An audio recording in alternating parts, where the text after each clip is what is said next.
That this has Windows tools and some data for the metadata section. Is it moving to turn the lights up here? I don't know how we use this. Darkness.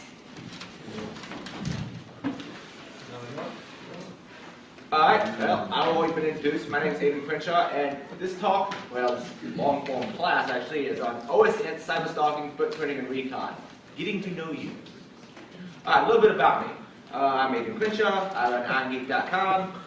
I have interest in InfoSec education. I don't know everything. I'm just geek with extra time on my hands. I'm also an irregular on the ISD podcast, usually every Thursday for me. They podcast anywhere between 5 and 6 times a week, depending on whether or not Bones is sick on Saturday, or on maneuvers or whatever. And I'm also a senior information security engineer at a Fortune 1000 company. I say it that way because I'm not sure if my slides are completely kosher. I haven't exactly ran this by everybody yet.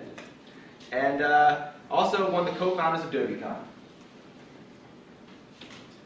Alright, the class structure for this one is going to be about a mile wide and 2.5 feet deep. I'm not going to dive in real deep on a lot of subjects, but I'll give you enough information to where you can go on Wikipedia and look the stuff up. Feel free to ask questions at any time, and hopefully we'll have a few chances for long breaks as Dave changes out the video recordings. And I'm going to try not to drop any docs of anyone, but be forewarned that I may ask you to cut some sections out. I hate having to do that myself, but I'm off ask for suggestions for targets along the way. Okay, so what info is out there? Well, the subject matter we're covering goes by all sorts of different names. Some people call it OSN, scoping, footprinting, discovery, recon. I personally like the term cyberstalking just because I think it sounds creepier. By the way, at one time I was like the #1 Google search for like how to cyberstalk, and there's no real good way of putting that on your resume. Since then, I think some other people have supplanted me. I need to get back on the top of that. Now I'm going to break things into a lot of subtopics, and there's so many different ways to find information on organizations and people, so there's no way to cover it comprehensively. But the subtopics I'm going to be covering in this class is going to be DNS, along with Whois and domain tools, finding general information about an organization via the web, anti-social networks, all sorts of stuff you can find out from people basically giving it to you, Google hacking, metadata, and little other odds and ends that don't really fit into any other categories. Now you might ask, as a pen tester, why do you want to do this kind of footprinting?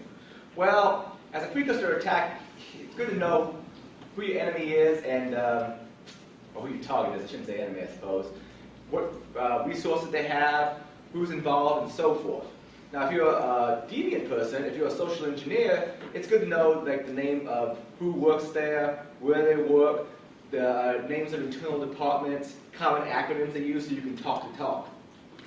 Also, disgruntled employees might very want to know who lives where and who's doing what.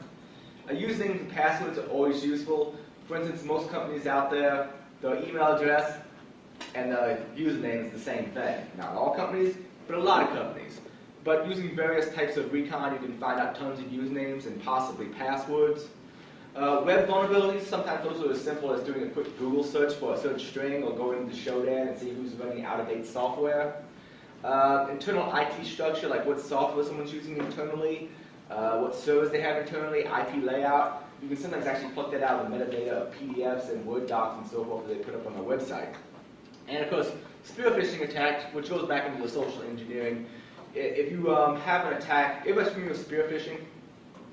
Basically, general phishing is, I'm a prince from Nigeria and I want you to send me so much money. Spear phishing is more targeted, like I send an email to Josh saying, hello, I'm Dave Kennedy and I want you to do such and such, because I know who has a relationship with who else in what way, so I can target it more. And while it's more time for me, it's more likely to be successful as well because it doesn't look as nearly as generic. Also, another interesting thing about this class hopefully will be give you an idea as to how to keep people finding info on you. Alright, a little bit on dropping docs. Another name sometimes for doing info research on an individual person and then releasing it. All the techniques are legal. I'm going to be showing as far as I know. Sorry if I drop anyone's docs other than my own. And please don't misuse this information. Backtrack 5 would be what I'll be using for most all the Linux side of the house. You log into it, username, root, password, Tor, most of you will be familiar with that. A lot of the DNS tools that we might use are actually inside of /pentest/enumeration/DNS. And that brings us to our first subtopic.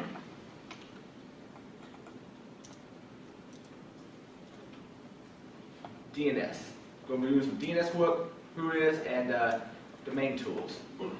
So first of all, for those who aren't familiar with DNS, I'm not sure how many of you all have an IT background or not. DNS is essentially the glue of the internet. Everything resolves down to IP addresses at some point, either IP4 or IP6. But DNS is essentially the glue. It's like a database you can query to find out information. And there's also some different types of records. So most of you familiar with DNS is just mapping names to IP addresses. But also various organizational information is kept in the DNS system. There's all sorts of simple lookups someone can do. For instance, let's say I want to look up the IP address that imgeek.com is running on. Let me switch to my backtrack VM and hope it's still running. Wake up. Cool. Root. Tor. And even though I don't really need to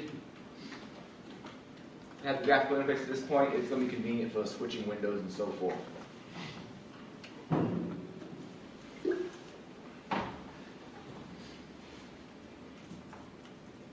Alright, all the tools I'll be showing off are free because I'm cheap.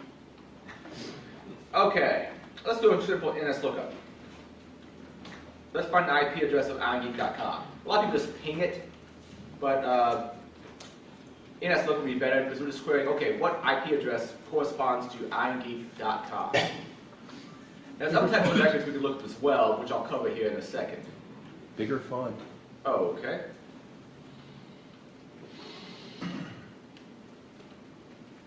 Control Shift ++++.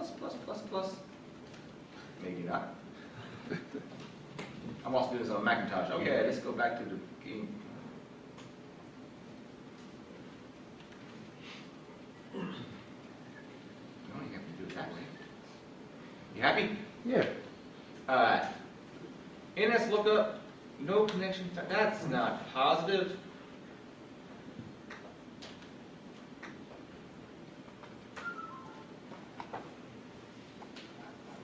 Do you have an IP address on your backtrack machine? Well, I should.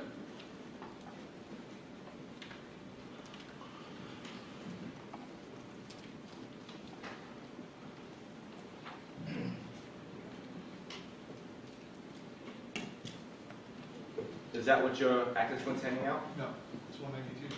Hold on a second. Cool. Alright, set bridge mode. Yeah, you might want to change it to NAT. Oh, it doesn't really work well in bridge mode? Yeah, Wi-Fi doesn't work in bridge mode. Yeah. So they Macintoshes.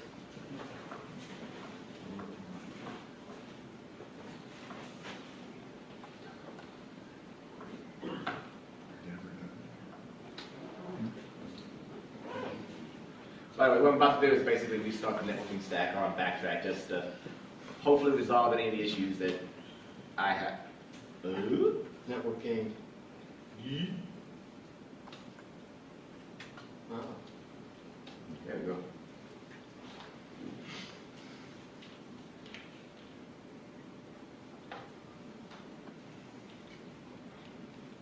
Up, and away. There we go. Resolved imgeek.com came up with this IP address. Now we will do a reverse lookup on that particular IP address. It's using the pointer record, which I'll cover a little bit more in a second. It should resolve back to what that name is. Now notice that didn't come up as imgeek.com. We already got a couple bits of information from it right now. What all do we know about my system without ever actually directly probing it? Well, one, we know what IP address I'm on, but that's obvious. When we reverse look at it though, and I look at the reverse lookup of the name, well, since the name is Apache 2, I'm pretty sure it's running a version of Apache 2.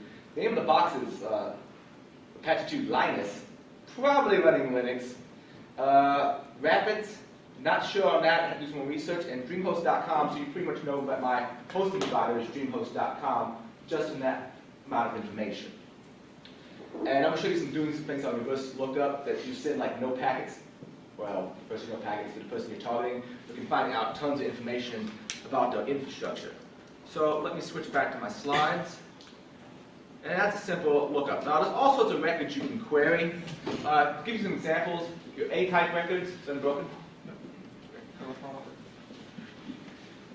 Just simple A-type records. This is your names and IP addresses. Your quadruple A, because 128-bit IP6 addresses. This is your IP6 address that corresponds to a given name. Index records or mail exchange records. This is how come when it looks up, let's say it wants to email something at irongeek.com. Instead of querying for the A record, it goes, okay, what's the mail exchange for this domain? Or give me one of the mail exchanges at least. And then you get a name of a box or IP of a box that you can communicate with to send a mail to someone at that domain. There's the C name. Let's say, for instance, DreamHost didn't want to have to map every single IP address whenever they're moving around people on boxes. They might map irongeek.com to some C name, like that Apache 2 Linus.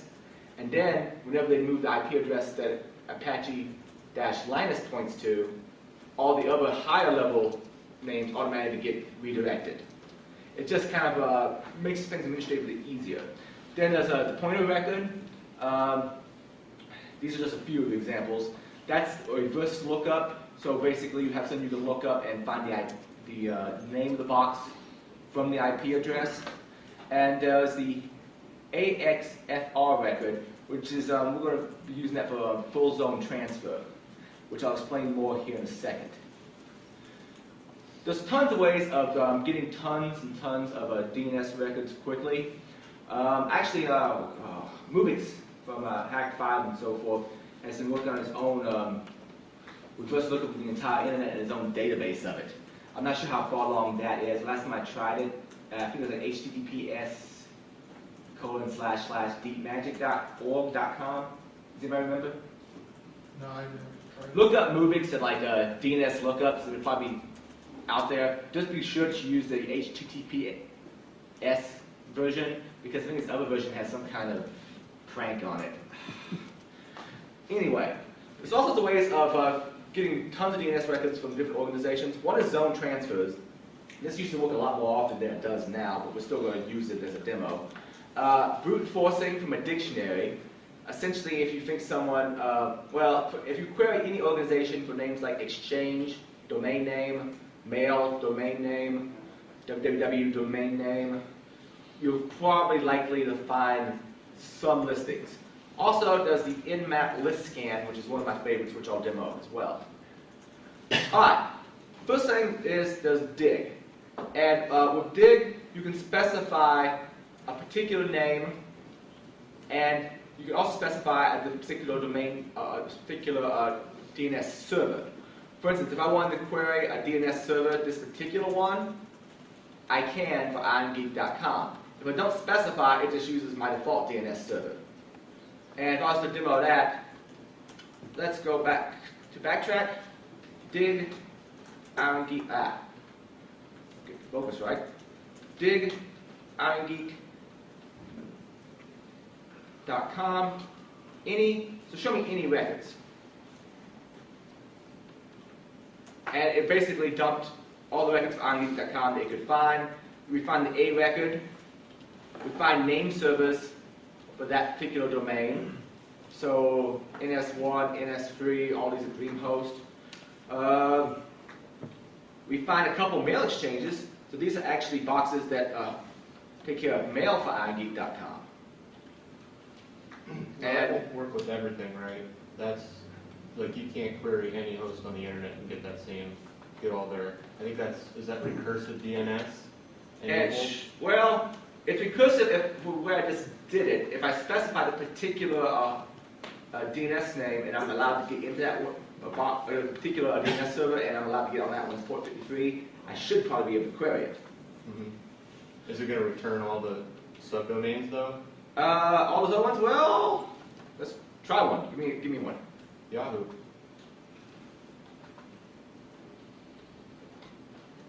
See what it gives me. For that particular one, it only gave me the A records. I didn't actually get back the MX record, which is kind of expected because I would have to probably get one of those. Let's try OffSec.com. Huh. And there we got a bunch of A records. We got some MX records. For Yahoo, though, isn't it mail.yahoo.com? Yes, but I was hoping for an MX record to be returned to tell me that.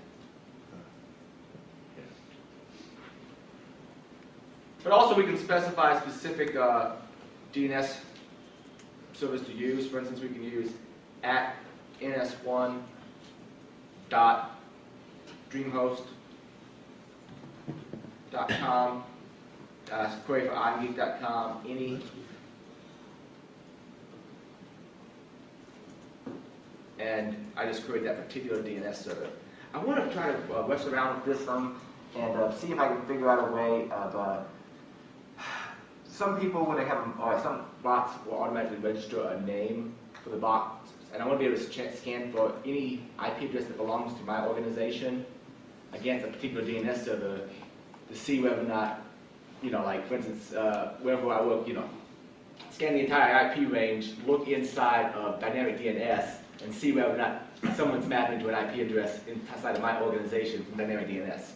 That might be a useful thing to know. All right. Next up, zone transfer. Give me all your records. Now, there's a couple ways we can go about doing this.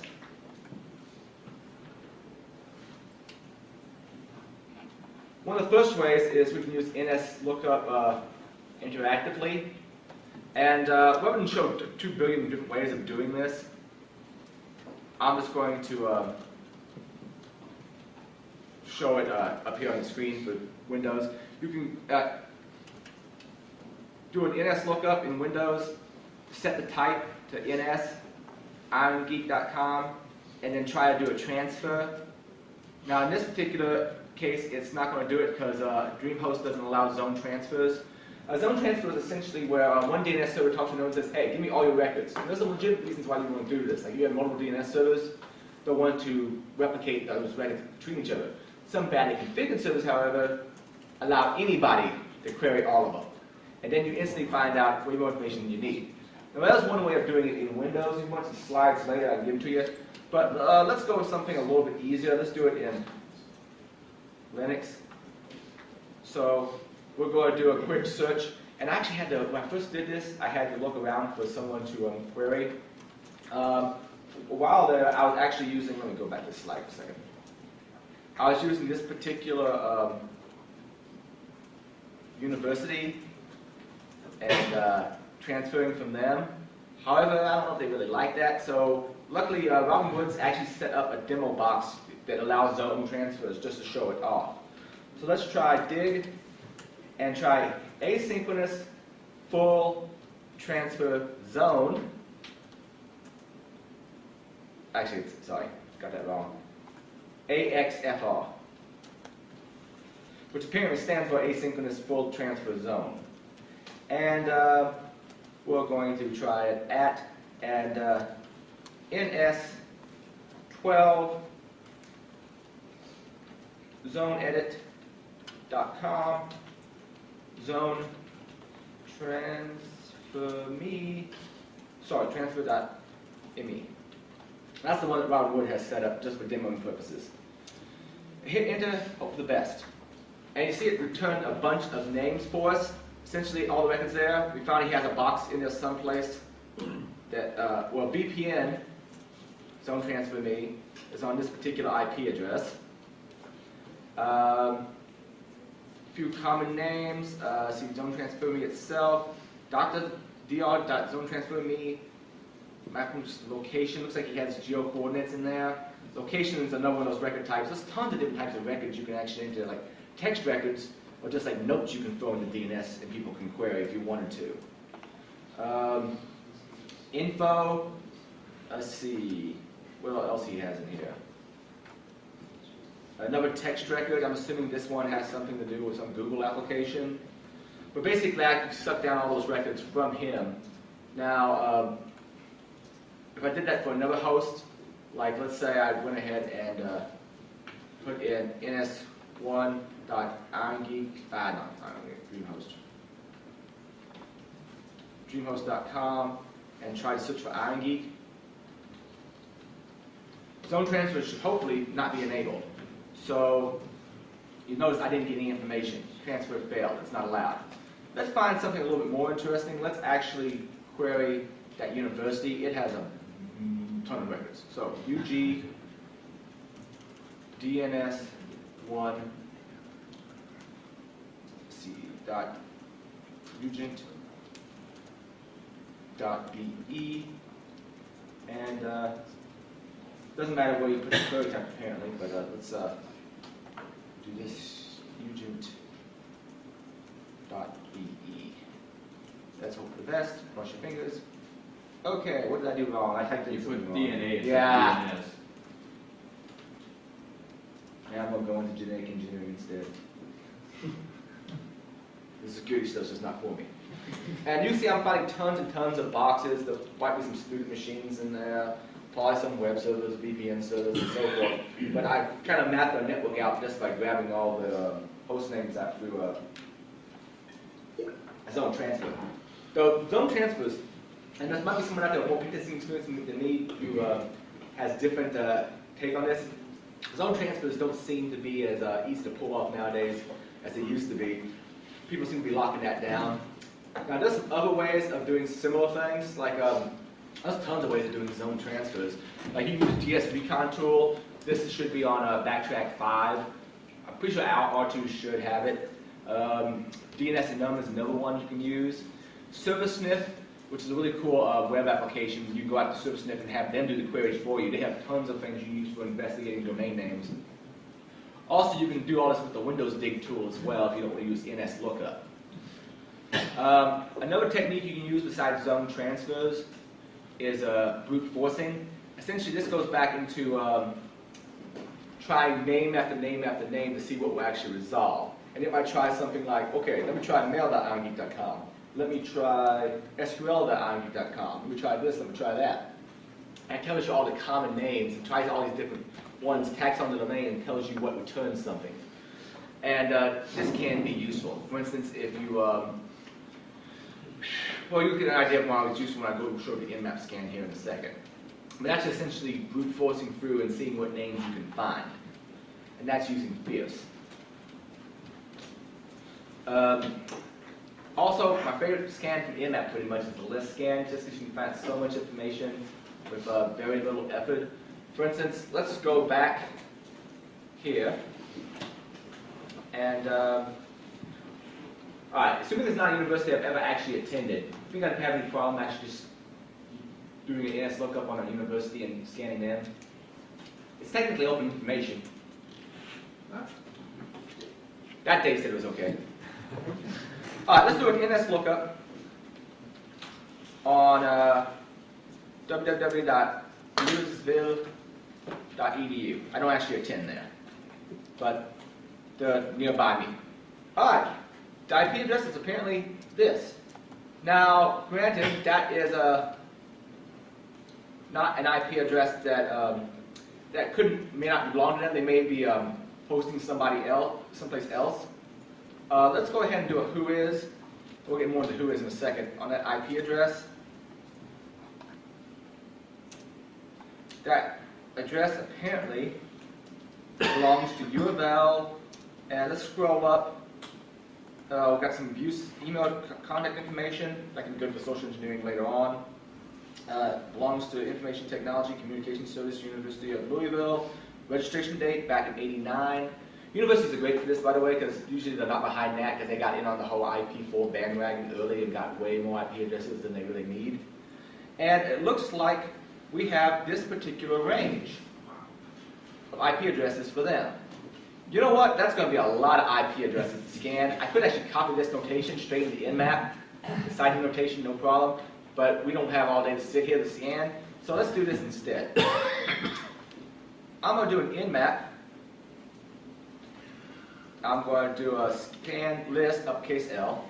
And instead of doing all those, I'm going to just do everything in, I don't know if this is actually a subnet, but in 238.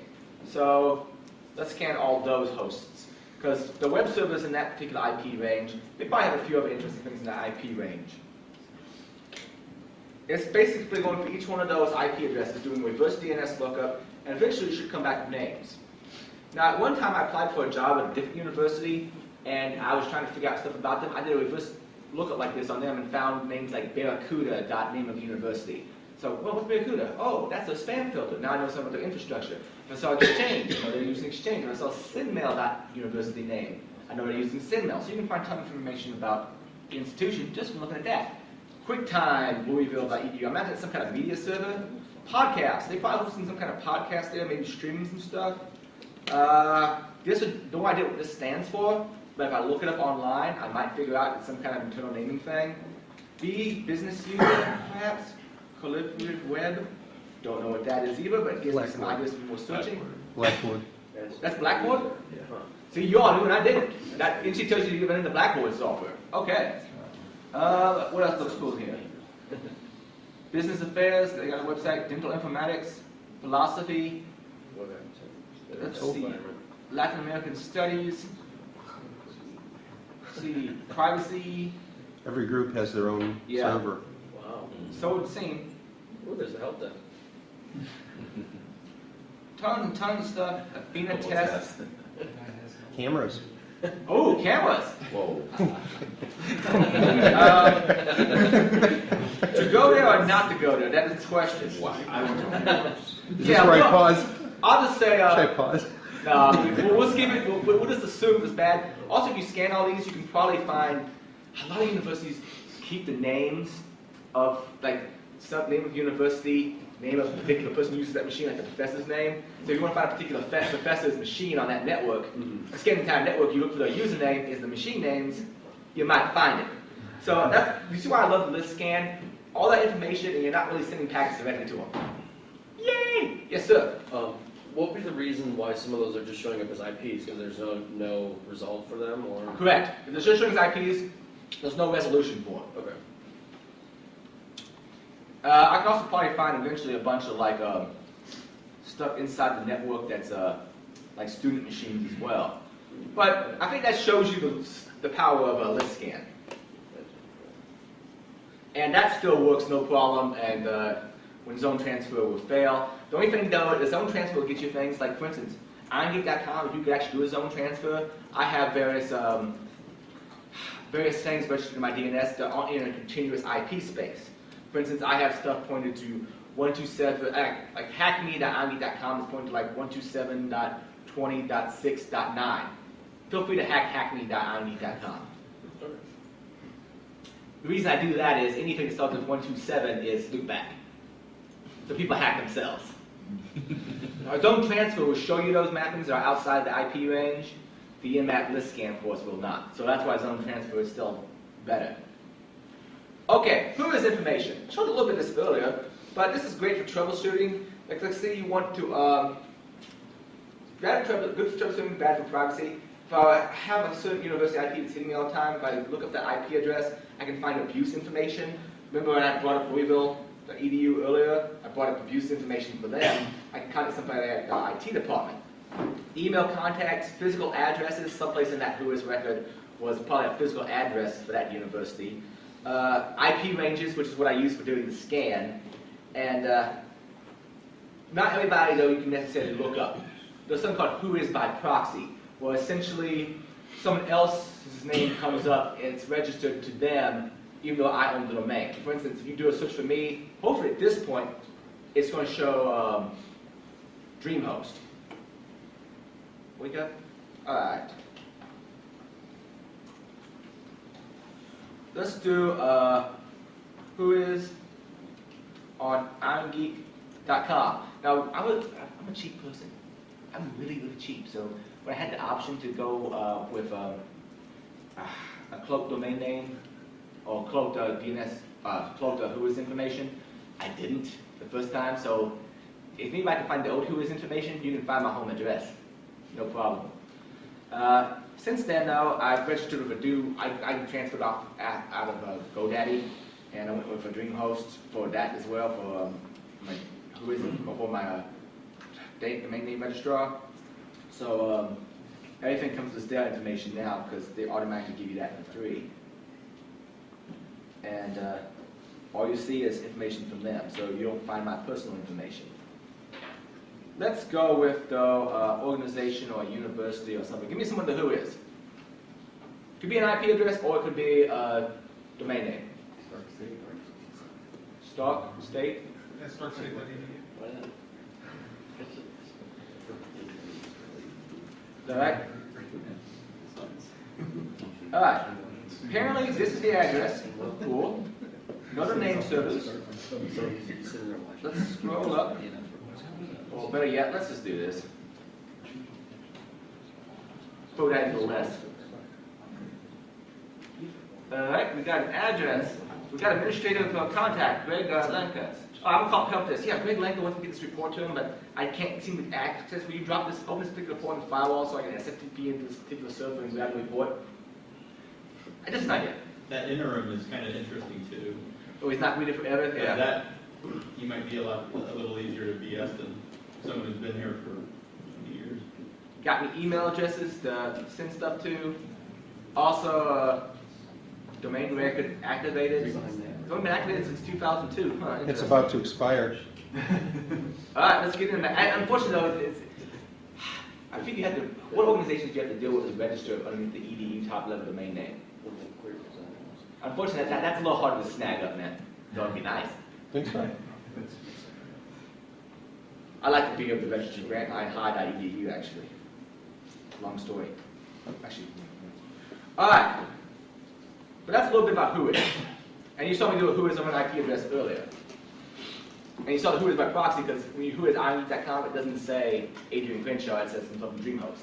It used to say Adrian Crenshaw, and it used to get my home address. All right. If anybody wants to use Whois, does Whois Demo, I have this information here because at one point Backtrack did not have Whois installed. I'm not sure what that's, so you had to actually apt-get install Whois. For those not familiar, any Debian-based system pretty much is apt-get. You can apt-get install something. You might want to do a apt-get update first to make sure you get all the package lists down. Then there's Whois, either the name or the IP address. There's also various Windows tools for doing much the same thing. Let me see, am I going too far? Oh, don't go to sleep on me. Wake up. Wake up. Alright, and that tool pack that passed it out, and make sure that thumb drive doesn't get lost. Inside that recon pack, I have a tool section. And one of the things I have in there is a Nearsoft package, Near Launcher. Before I just put in individual tools, I decided to just load everything up. But let's say that you want to do a Whois domain.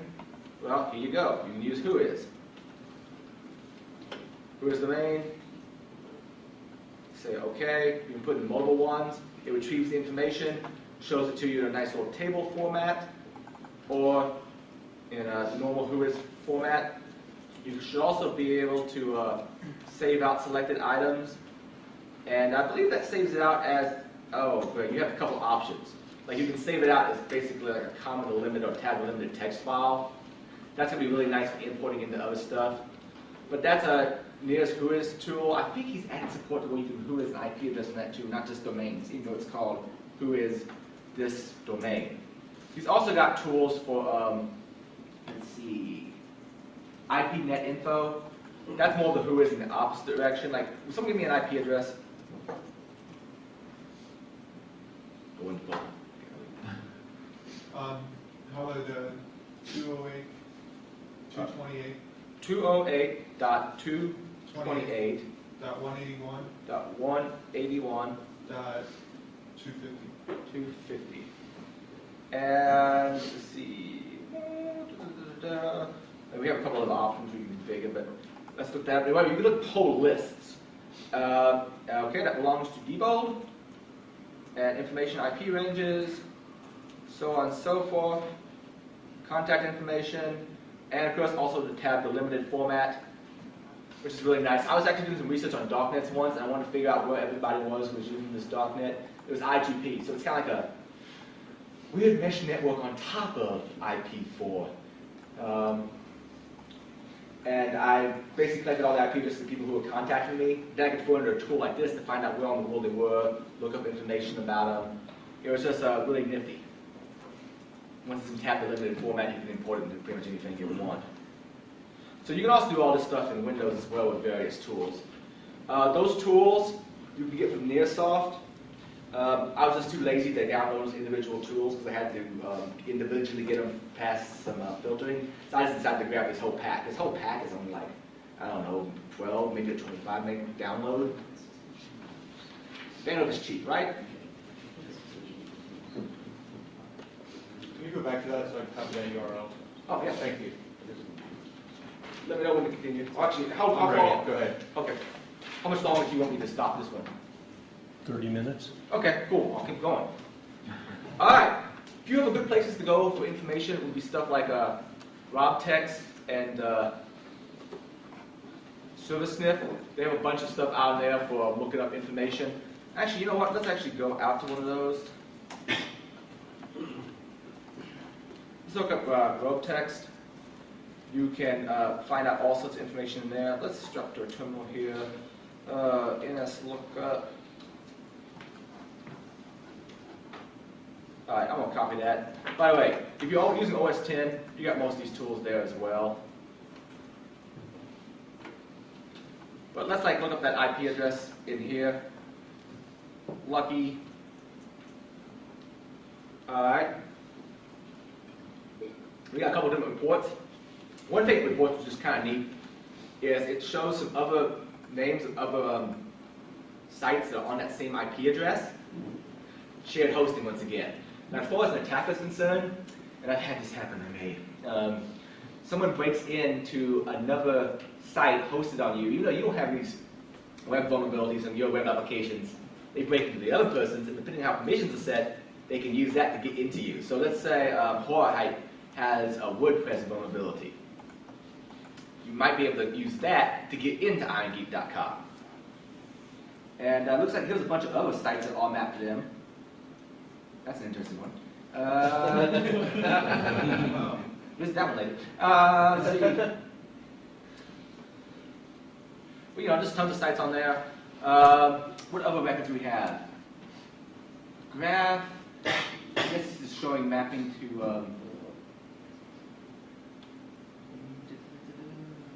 all the different names of people who are registered on there. Let's see. Shared. That's showing some more information from before. Whois information. Well, that IP address belongs to DreamHost. Blacklists. I don't think that one's going to be on any blacklist, but occasionally you'll get hit by somebody and find out that they're on someone else's blacklist for spamming or whatnot. And you can just keep pounding through and finding out more and more information. I believe that's the equivalent of some kind of traceroute going on. And let's see. Contact info for that particular IP address. There's also things like ServiceSniff. Actually, let me make sure I get the name right even.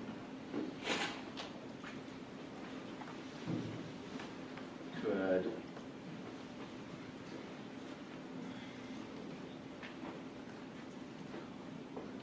ServiceSniff. This site sometimes is problematic. IP tools, we've got Traceroute, we got ICMP Traceroute, so on and so forth. You might be familiar with this, that there's a difference between how Windows and Unix or Linux does traceroutes. They both use the whole incrementing the hop count and waiting for that hop count exceeded message to come back. But one uses UDP and the other uses ICMP. But you have pull up tons of information from here as well. Let's do a search for that IP address. We have our IP infos. You can't seem to reply to ping it. You can't seem to ping it. It doesn't reply to ICMP echo requests. Let's see. Bad traffic backs. Let's see what other stuff we got here. SSL info. I don't think I'm going to SSL, and you might be able to find out information about what encryption protocols they use. Robots.txt, let's not even go there on my website. Hyperlinks on the page sources. Let's see, name server, NS reports. Table squatting checks, you all have something similar to me. Let's see, what other reports we got? Name server report.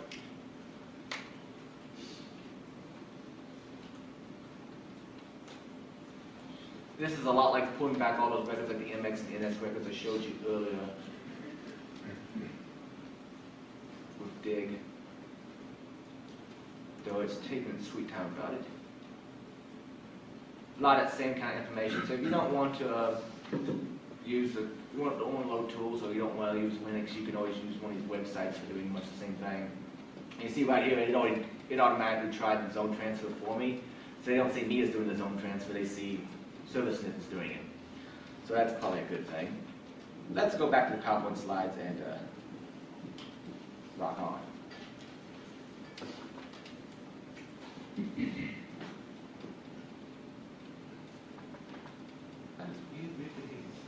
All right. There's also Traceroute. Windows uses ICMP. The way Traceroute works is you rely on this message to come back. This is an ICMP message that says hop count exceeded. So when you send out packets on the internet, you don't want to live forever. So there's something called time to live. They call it time to live because they figured it'd be like the number of seconds to live. Then they realized, wait a second, we're not keeping track of how many seconds it's been out there. So it became hop count essentially. So it's a number of hops, and each hop along the way from one route to another, it gets decremented. Well, the way you do a trace route is you fill one out with, let's say, a hop count of 1. Okay, 1.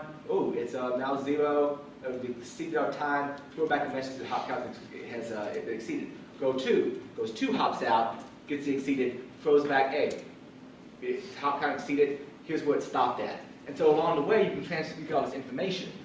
Well, Unix by default uses UDP packets with much the same functionality instead of ICMP, but you can specify which ones you want.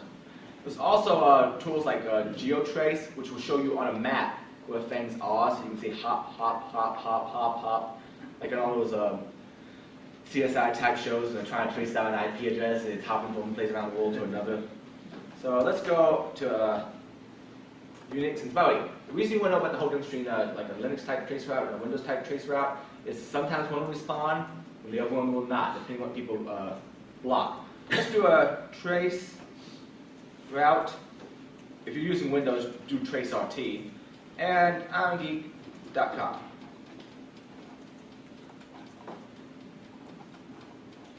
This is like an energy beer, non-alcoholic. Monster energy drink. This is weird. But some of them are returning information. Now hopefully eventually it will. Now when this actually works right, it gives you an idea of who's paired with who someone's ISP is. Unfortunately, so many people are blocking this kind of stuff now. I'm not getting a lot of information. But I'm like 28 hops out, and this is what I got. Yeah, that was boring. Let's try Louisville.edu again. Not that I'm picking on them. Who knows? I might be a professor there someday if I ever get a doctorate. The local network's killing it. What's that? The local network's killing it. Mm-hmm. Yeah, the local network, I find my first hop, which is probably, is that the IP address of your router? No, it's your VM.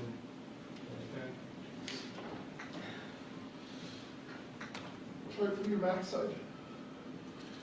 No, they're blocking all trace back. Oh, are they? Yeah. They're doing it right at the switch. Okay, never mind. Under some circumstances though, hey, Traceroute will give you some information. There's also websites online you can use for trace routing, though you're going to be doing it from that particular site. Actually, well, for giggles, let's actually go ahead and do that.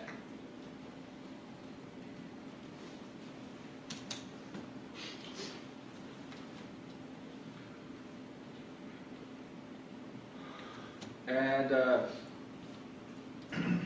think someplace in these, TCP traceroute, ICMP traceroute. Let's traceroute to that IP address again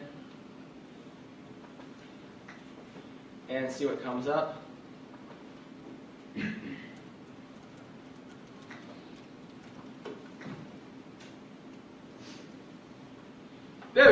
Traceroute. Now we have an idea of Comcast is probably who DreamHost peers with. You find out a couple of hops along the way. If we do it from here, we might find out who Kent State is peering with. You find hops along the way. It's all fun and dandy. But that's the kind of information I was expecting to get returned from the command line earlier.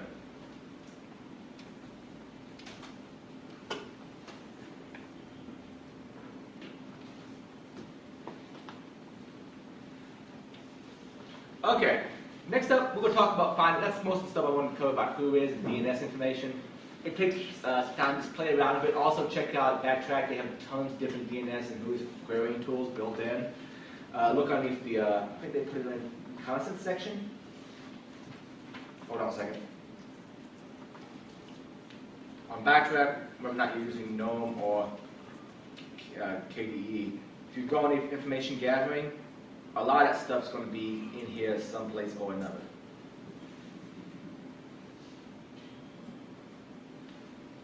And a lot of it's going to be underneath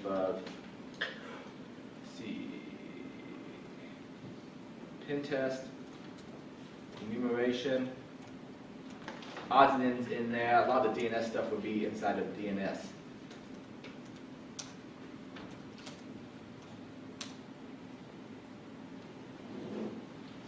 Okay, so finding out information about an organization via the website.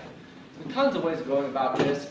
If you go out to the Pin Test Standard website, they have lists of places where you want to go to like find out business filings and whatnot. That can be useful information. If you want to find out what they had out there previously, like sometimes people go, oh, you know what, I think I've released too much information about the company out on our public website. They take it down. Or maybe I go out to archive.org and the Wayback Machine and see what the page looked like back in 2004 when they had all that information public still. Maybe some people still work there. You may not have the information of all the people there now. You find out people who used to work there, maybe they still work there. Maybe you can find people like I've applied for jobs in the past and wanted to find out whether that would be a good place to work. And so I would stalk people who worked there and contact them and say, so what do you think of this place? How was that? Let's see, Monster, of course, if you go out to a site and you see that iGeek Incorporated is hiring for SendMail engineer, you have an idea that iGeek.com uses a SendMail. Or if you see that they are looking for someone who has a lot of experience of HP man switches, well, you know what they're using inside the network. Zoom Info can also give you a lot of business information.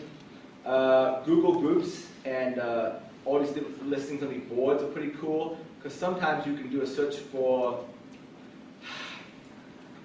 well, a certain company name, a certain IP address, a certain host name, and people may have posted problems on these different message boards saying, yeah, I'm having a problem with this particular, I don't know, Cisco Pix firewall, this is my error log, this is the messages I'm getting when I use these particular commands, and now you have a ton of information about the internal structure because someone posted it out there on a public forum. All right, if anybody wants these slides afterwards, you don't have to worry about scrolling anything down quickly. I can give you a copy of them. LinkedIn, of course, is also another good one. Finding out who knows who you can pretend to be to contact someone else. All those are useful sites for finding out information on people. Like, actually, well, one of them, just for giggles, let's actually show up Zoom Info. By the way, a lot of these sites are good for a while and then they stop working very well. So let's see what's that.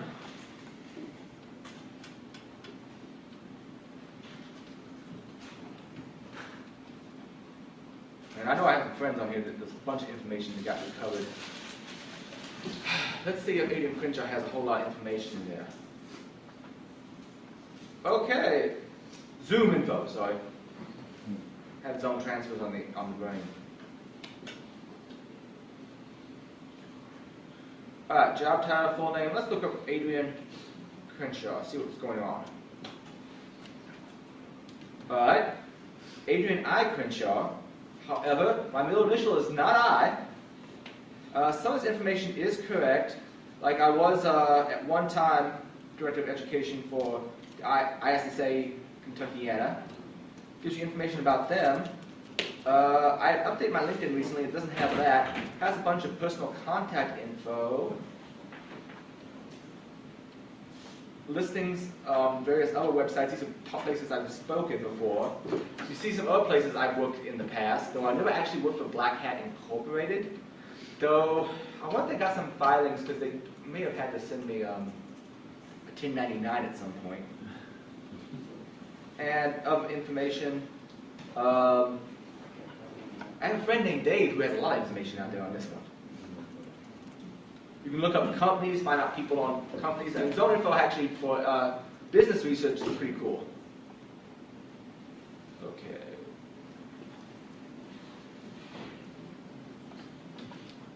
All right, anti-social networks.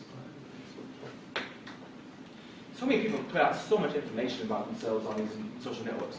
Now, I wanted to be able to show off using this. However, I didn't want to creep people out by using someone I actually know and get them all upset at me. So I created a fake identity. Esther Pent. There's a joke there. Basically, got a friend of mine. I did a whole Robin Sage thing to a degree. I got a friend of mine, modified their photo just a little bit, and made a fake profile for various places called Esther Pent. So, dropped a few docs here and there. May sound a little creepy, but a good way of practicing these kind of skills from going from one place to another and finding people's social networking sites is to go out to like a dating site, find people's usernames, query those usernames, find real names, find real names, go to someplace else. Because a lot of people use the same name all over the place. Yes? I was going to say one thing about those dating sites, because I've actually practiced this. This is how I do searches for people. One thing that I found out, people that in their profiles, they'll actually have no problem and link, their Twitter account, their like every account that they have, like they're on other dating profiles, they'll list all that too. And you can actually use, these sites as like a network of your own, and just that's one way that you can find out a lot of information about them. Yeah, I haven't seen too much of that because some of the sites I've gone to, they won't let you link those directly, but they use the same username in both places. Mm-hmm.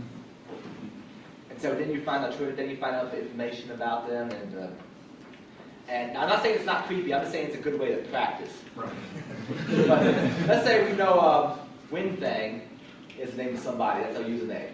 You can go searching for them, you might find other forums that are on with Winfang. You find out Winfang is also into medieval reenactment type stuff. You go from place to place. You find out his real name. From his real name, you figure out where he works based on both his name and the location that you found out where he was from a social profile, so on and so forth. So it's all about connecting things together. Don't use that example. Don't use that example? Okay. I don't want people to see my YouTube page. Well, I know the YouTubes that you don't want to see. Oh, and remember, we're always looking for 4chan when it comes to profiles like Esther Pent. Rule 30, to all the women on the internet. That's brutal. That's a nightmare now. Alright.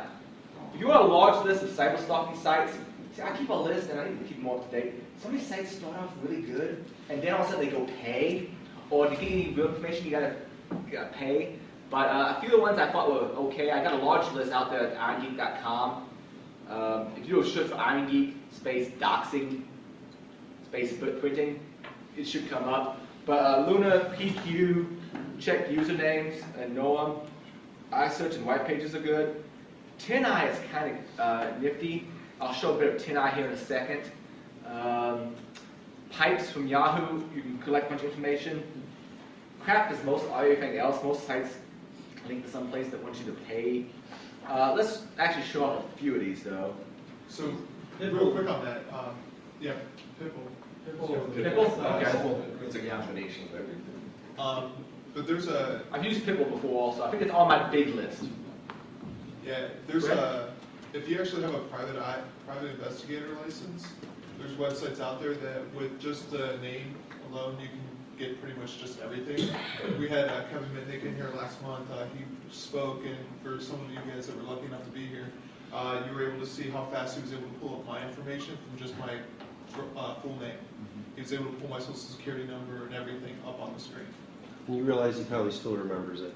He probably still does remember it. That guy was able to remember his bank, his account number, all this stuff, and he was sitting there typing it away up on the screen so we could all see it. So if anyone could remember, had a photographic memory, they could have got Kevin Mitnick's bank account number. But, And phone number. yeah. All right, let's do a search for PQ for Esther Pent. Let me know when you get the joke. I want to say I used people, and then at one time it was good, but other times I had problems with it. As far as, here's Esther. Esther has a Facebook profile. Awesome. Mr. Penn is Penn-Tester, I just saw that. Yeah. Yes. I just realized that. I just knew the name. Then I found out that's not the way you normally spell Esther. Oh well. Right. All right, that picture is of a real woman I know. She just doesn't have hair quite that red normally. All right, she has a Facebook. All right. This is a different Esther Pent, I'm pretty sure, not the same one, because I don't think I generated that one. Should we She's find not her? 59 years old. Sometimes you have to read through the information and see what actually makes sense. LinkedIn, photo albums, shopping stuff. Ooh, she has a Twitter account, same picture, that's probably likely her. Oh, and she has this handle, Esther Leet. That might be useful for later. Let's copy that. She's on Twitter, so on and so forth. We have a username. Okay, that's all good. Ooh, what do we do? Here's a picture of it. I mentioned TinEye before. TinEye is nifty. One thing you can do with TinEye is a plugin for TinEye. You can do a search image on TinEye, and it tries to find the same image in other places. Now, for Esther, it came back 0. Tell you the truth, a lot of times TinEye doesn't come up with anything for me. Another option, and Boris actually is the one that showed me this. I'm going to save this image someplace. Let's save Esther to my desktop. Desktop. Save. And that file name might become important. A file name might become important later, but come on. Alright. Let's try this again. Oh no, well she's there. Let's bring this back up. Let's go to Google Images.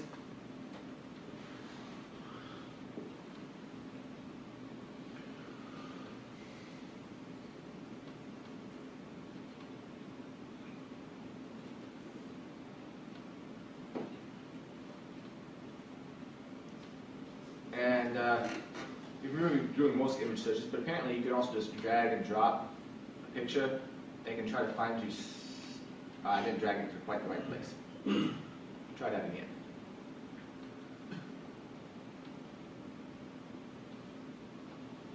Uploads the photo and tries to find similar pictures.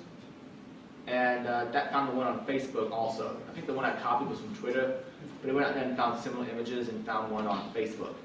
So it's useful for things like that. Sometimes.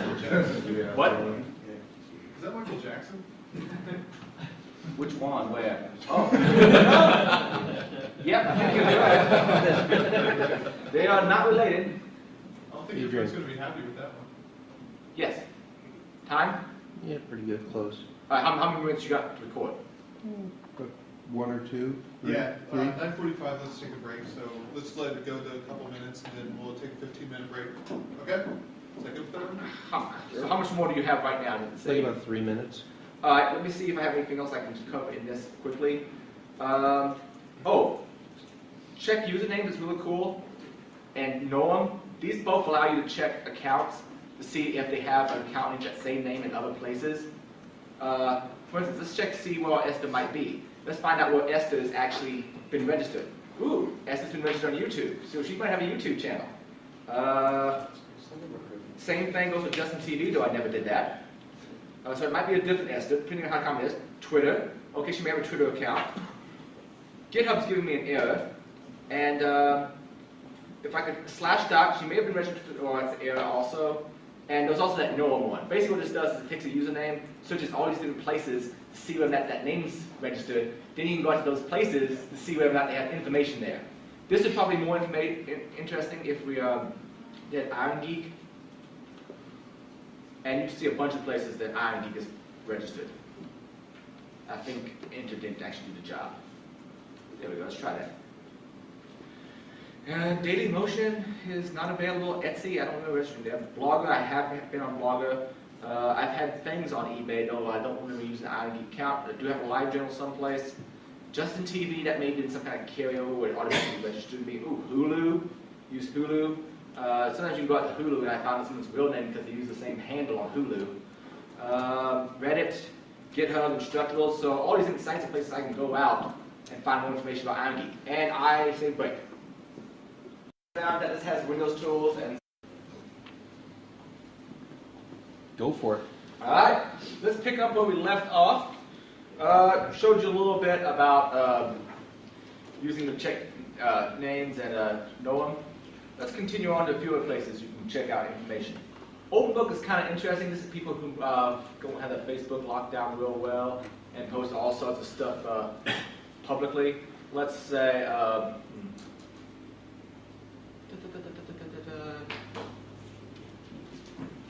what happened? Uh-oh. Probably have to re-authenticate. Uh-oh, SpaghettiOs.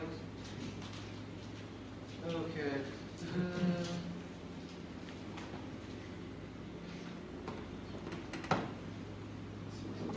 Does that move?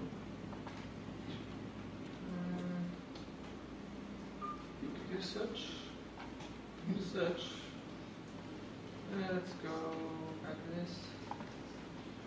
Let's see OpenBook.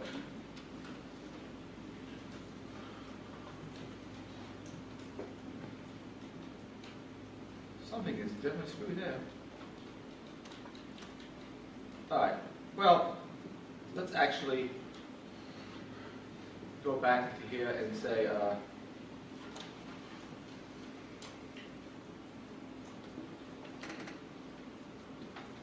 youropenbook.com? Org. Okay.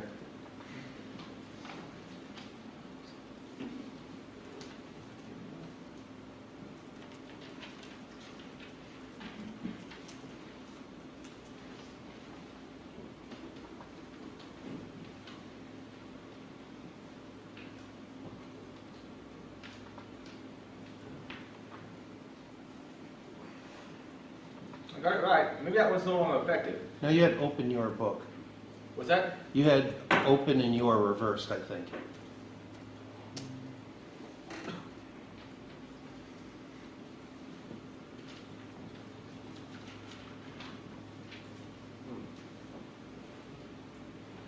All right, let's forget about that one.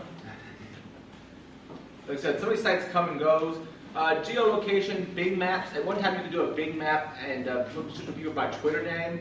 Just kind of use Twitter Map was another similar application, so you could like geolocate people via the name. I Can Stalk You had all sorts of information. Let me see if. Yeah, the reason that link wasn't working was that site may no longer be around. We're all closed. They really just used to have information that people put way too much geo information in various social networks. There was one also that was like, I can steal from you because I rob you? What's that? Rob you or something? I can rob you, yeah. Where people put way too much information out there. Just all sorts of fun stuff. SC, IP, the geolocation, if you have someone's IP address that may find information. Neighbors is useful, like you found my address a little bit ago. You want to find out more information about me, you can find people that live next to me and call them up and say, yeah, or you can try to impersonate me if you can get my accent right and tell my neighbors to pick my mail for me or forward it someplace else. All sorts of fun things. PleaseRobMe.com. Please rob me, okay. And then there's all sorts of tools that are, whoa, didn't go that far yet. Right. Tools. All sorts of tools out there for doing things like this. There's Maltego, which is kind of neat because you can actually, you know, remember I've been saying link things, like you find someone's real name, then you find out their username. From their username, you find out these forums they're on. From these forums they're on, you find out where they work, so on and so forth. Maltego kind of wraps all that up. And there's also a tool called NetGlove, which is open source. Unfortunately, it's a pain in the butt to install. At least last time I tried it. I'm going to attempt Maltego. Unfortunately, the backtrack image I have on this machine, I have not necessarily prepped up properly. So I'm going to actually have everything I need to get Maltego to run on this machine.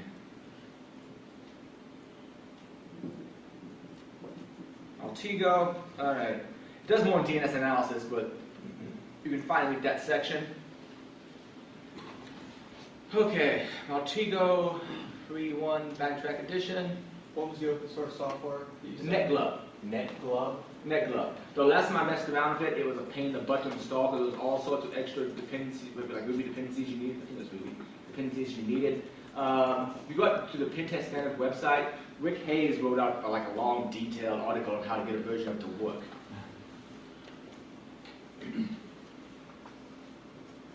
And away we go. Setup wizard, login.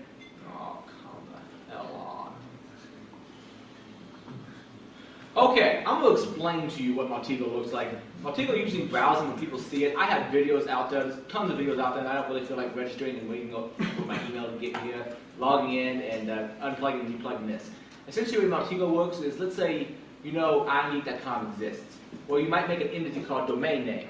Right-click on it, do transforms. It'll automatically go out and plug out information like who owns it, where they're located, and so forth. Draws new nodes. Each one of those nodes you can right-click on, do various things for transforms, find out more information about them. So let's say you typed in my email address, ineatgeek.com, right-click on it. It may also come back saying Adrian Crenshaw. It may, as a person entity, may show a domain entity. Then right-click on that domain entity. It may show you name server. Oh, sorry, well. SQL.irongeek.com is an SQL server, www.irongeek.com, maybe a few others, and from there it just keeps linking off like that. Unfortunately, it'd be a pain in the ass to show it here because they're asking you to register everything to make it actually work. So I'm not going to be able to show Maltego easily. I should have set that up during the break. If anybody really wants to see it, remind me after the next break, and during the break I'll prep it up, okay? But Maltego is pretty nifty from that standpoint. Alright, let's go back here for a second. Okay, someplace or another I lost my Windows VM. Where are you at? That's you right there.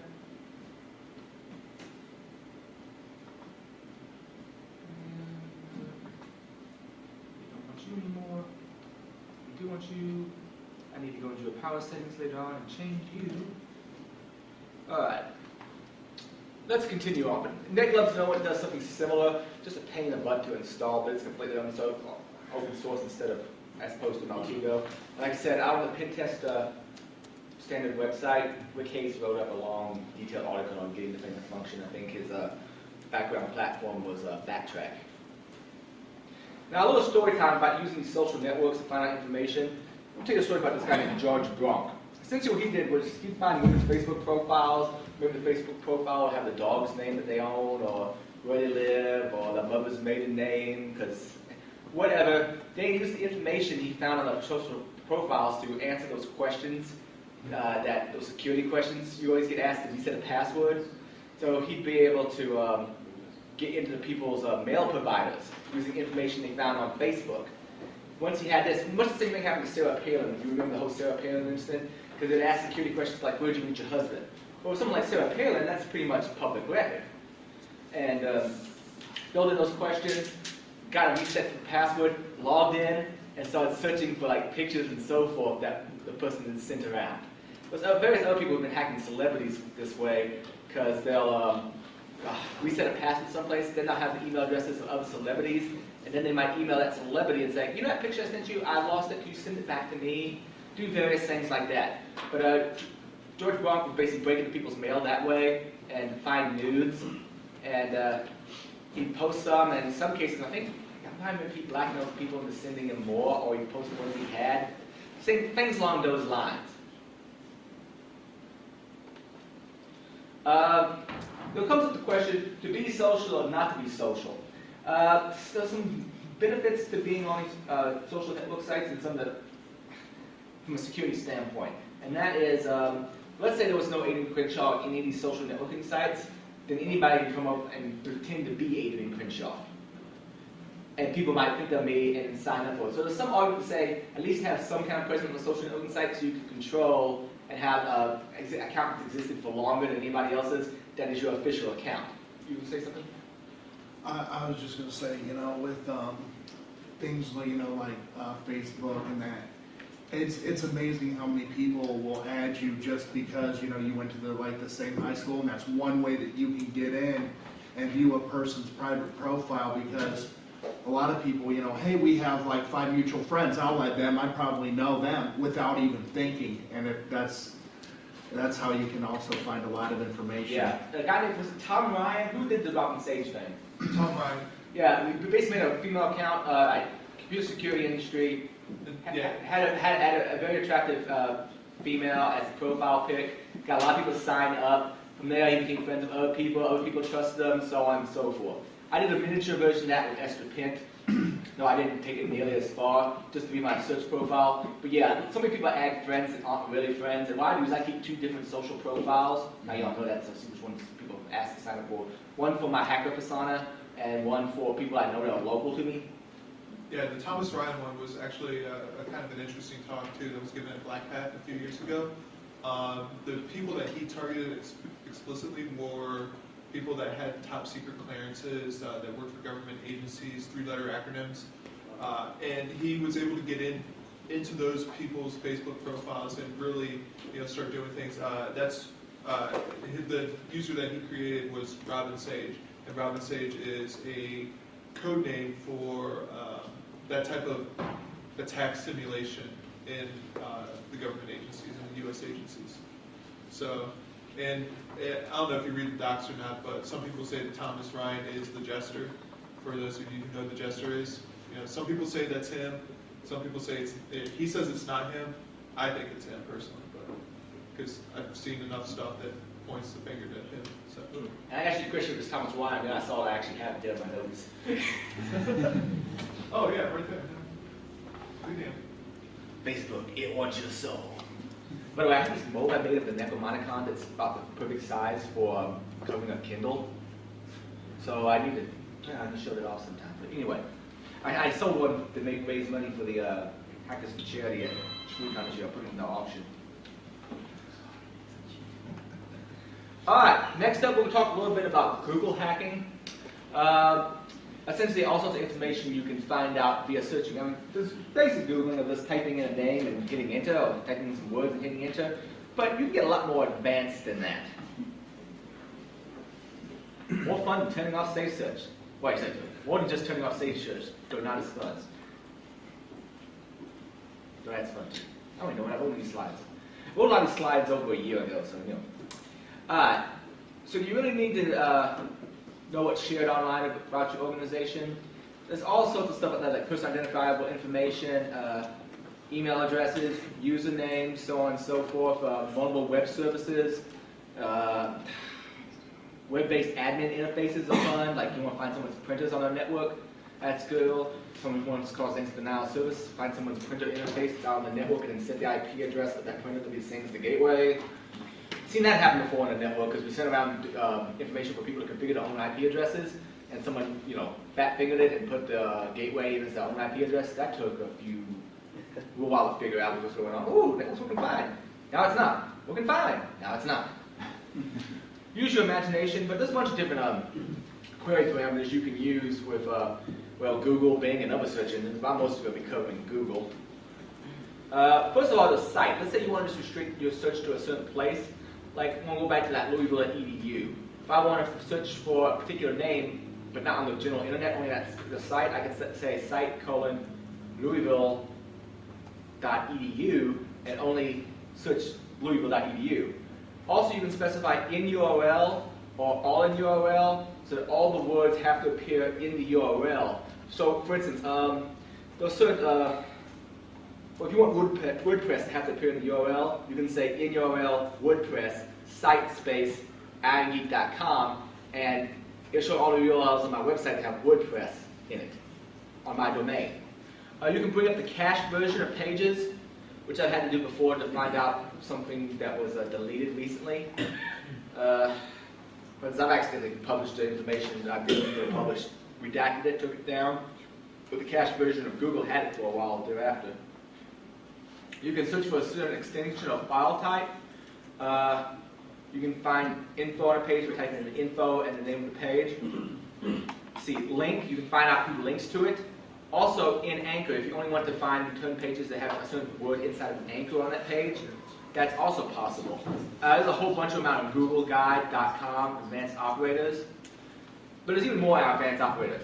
You can do an inverse search, like for instance, if you want to find, do a search for Adrian Crenshaw, but you don't want IronGeek to come up constantly, do an Adrian Crenshaw space dash, there's a negative sign, site : irongeek.com, and it will redact or take out all the irongeek.com references. You can search for synonyms. For instance, let's say I want to search for guns, but I can use tilde guns, and I might come up with guns, pistoles, rifles, so on and so forth. You can use wildcard characters when searching with quotes. You can also use plus for stop words to say, yes, include this word, even though it normally isn't. Though my saying that plus has stopped working because Google Plus did something that was similar to the hashtag format of Twitter. So I'm not sure the current condition of using the plus operator. You can use or, so you can say, do this or this other thing. There's also, of course, the vertical pipe, which is also an or. Now, having all those in your head and memorizing the pains, so let's actually go through some examples. Here's some of my favorites. Alright, there's a particular proxy out there that, well, someone contacted me while I was working at a university library. They went to some other university and it would only allow them to access sites via an edu. So they couldn't get to my website, I guess, and some other places. But let's say they could find a proxy like NPH proxy that's on an edu site. If they did that, then it would proxy for an edu and they could still get out. So I'm using the site operator and the NURL NPH proxy to see if I can find a proxy out there on an edu top-level domain name so I can get around. Well, it looks like Chattanooga State is running that. So I can now make traffic look like it's coming from Chattanooga State. So if I'm at a library at a university someplace that only allows you to access pages that have edu in it, I'm good as gold. Assuming that one still functions and not have other restrictions in place. If I just want to find a general proxy, I just take off the edu. Here's a whole bunch of people who are running that particular proxy. Or have the name in there for some other reason. Not all of them are going to be what I'm actually looking for. But that's an example of using the advanced Google operators. Let's go back to the PowerPoint.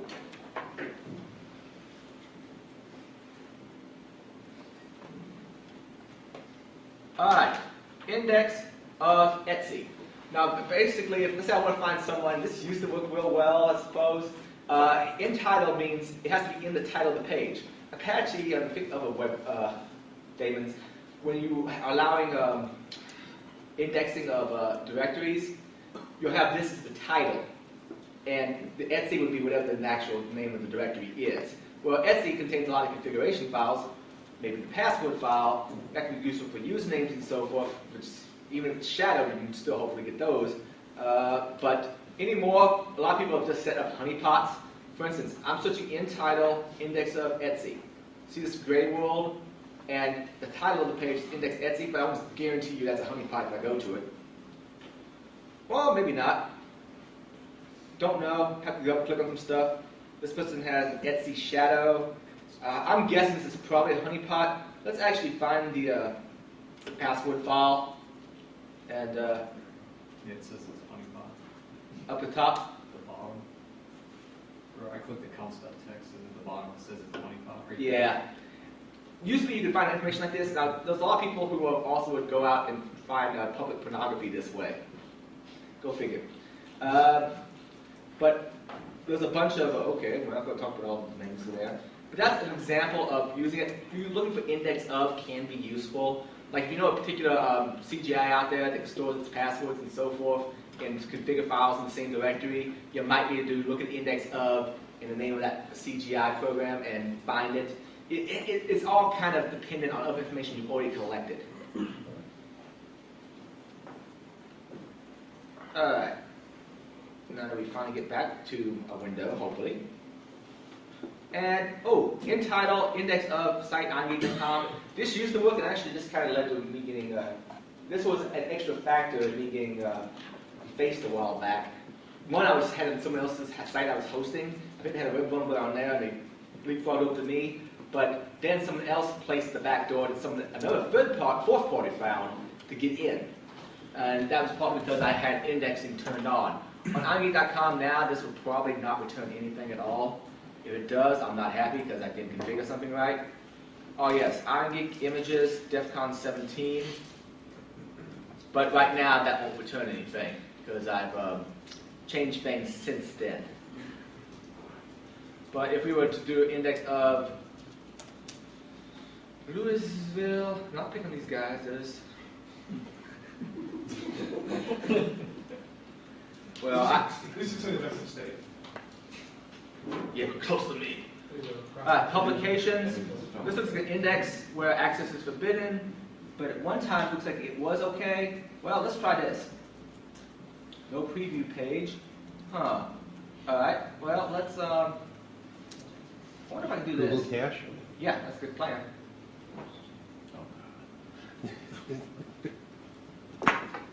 Feel bad for them next week. Not going to work, but that's the way to be thinking about this. But there's other sites out there. I'm not sure what this is. Install. Yeah, that's probably not the best thing to have out there. I'm not sure what this is, but you can go looking around, down the source code of that. Changelog, install.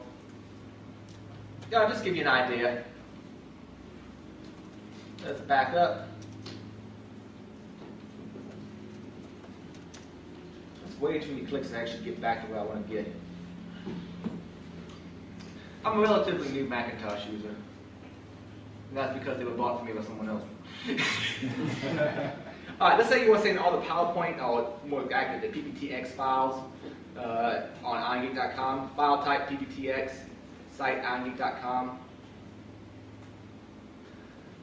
Bunch of PowerPoint files out there. You can do the same thing with PDF, doc files. I've actually used the same thing for like finding, well, one of the queries I've done before is something like file type XLSX or XLL. I guess I can use the OR operator if I really want to do both at the same time. And then I might do some search for like SSN, Social Security number. And I found like people who posted grades on university websites before with Social Security numbers in them. Yeah, I've done a similar type search, looking for PDFs with SSNs or file tax codes and stuff like that around April 15th or something. And I was able to pull back a lot of people's tax returns easily. Okay, use XLS. Business justification XLS. Let's see. Background check matrix. I'm afraid to click on some of these. I'm not sure what all they may or may Oh, not. there you go. John, Social Security number. Accounts files. Oh, there's not. Yeah, thankfully. But how many clicks through do you need to find it, or to do until you find one that's legitimate? But that's just to give you an idea.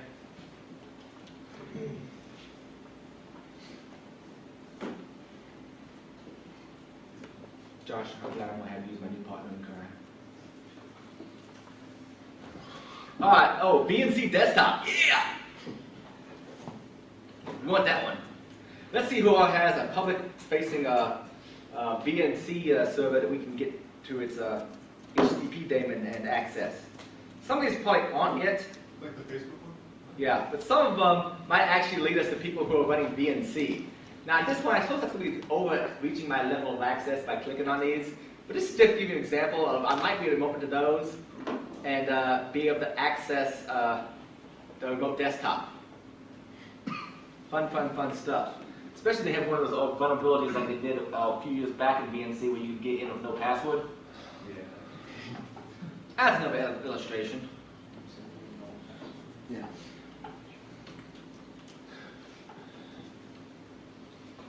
You blew it up. It happens. It It's Mac, it's not supposed to happen.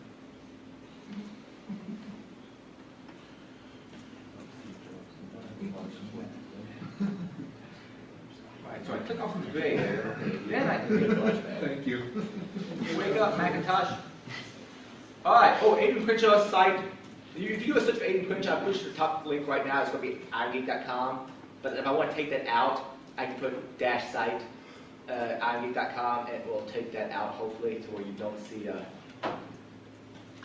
me.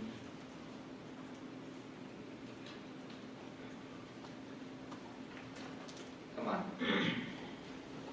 And you see, it doesn't show Iron Geek as the top one, it shows Vimeo. However, without the site Iron Geek, or negative site Iron Geek, Aiden Crenshaw's probably will come irongeek.com, irongeek.com. Then, strange enough, Twitter. I'm not exactly sure why Twitter didn't come top in the last one. And so on and so forth, images of me. I'm not sure what some of these are. Does me at my favorite beer pub. Alright.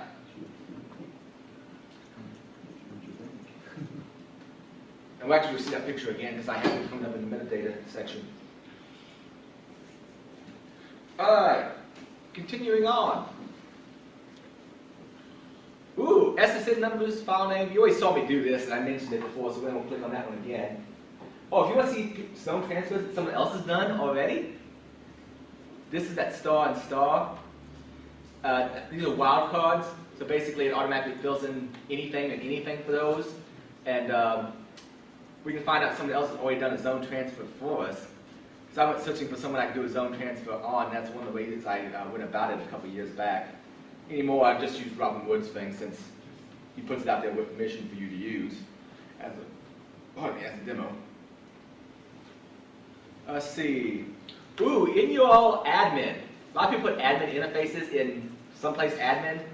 Let's see what's out there. And I'm about to sneeze, so Josh, you speak for a bit. You're on. Yeah, it's in URL admin. It's pretty self-explanatory. I mean, a lot of people, what they'll do with these web applications, they'll have a directory called admin. That's where all the admin interfaces live. So if you search for admin in the URL, you'll find these interfaces, and then maybe if you're lucky, they have real simple passwords on there like admin or admin password, and you can log into them. And then next thing you know, you have access to this interface for for whatever. It could be a bulletin board, it could be a hosting companies, all sorts of stuff. We'll see what we got here. Like log into Magneto admin page. Welcome to. Oh, and also, of course, we add this in with other things like site:/edu. Edu is just. It's supposed to be CN. And actually, I wonder if you use URL / that way you find directories. No. That didn't right work. I wonder if we can quote that. Okay, that syntax doesn't exactly work the way I wanted, but anyway, you get the idea. And you know what? I'm going to start closing windows because this is going to have to start affecting performance at some point in time. Especially when I'm running 2 VMs as well. 4 gigs of memory. Yeah, let's stop at the email. Close my email? Because you never know what's going to happen from that. Alright. Back we go. Let's see. Ooh, Axis cameras.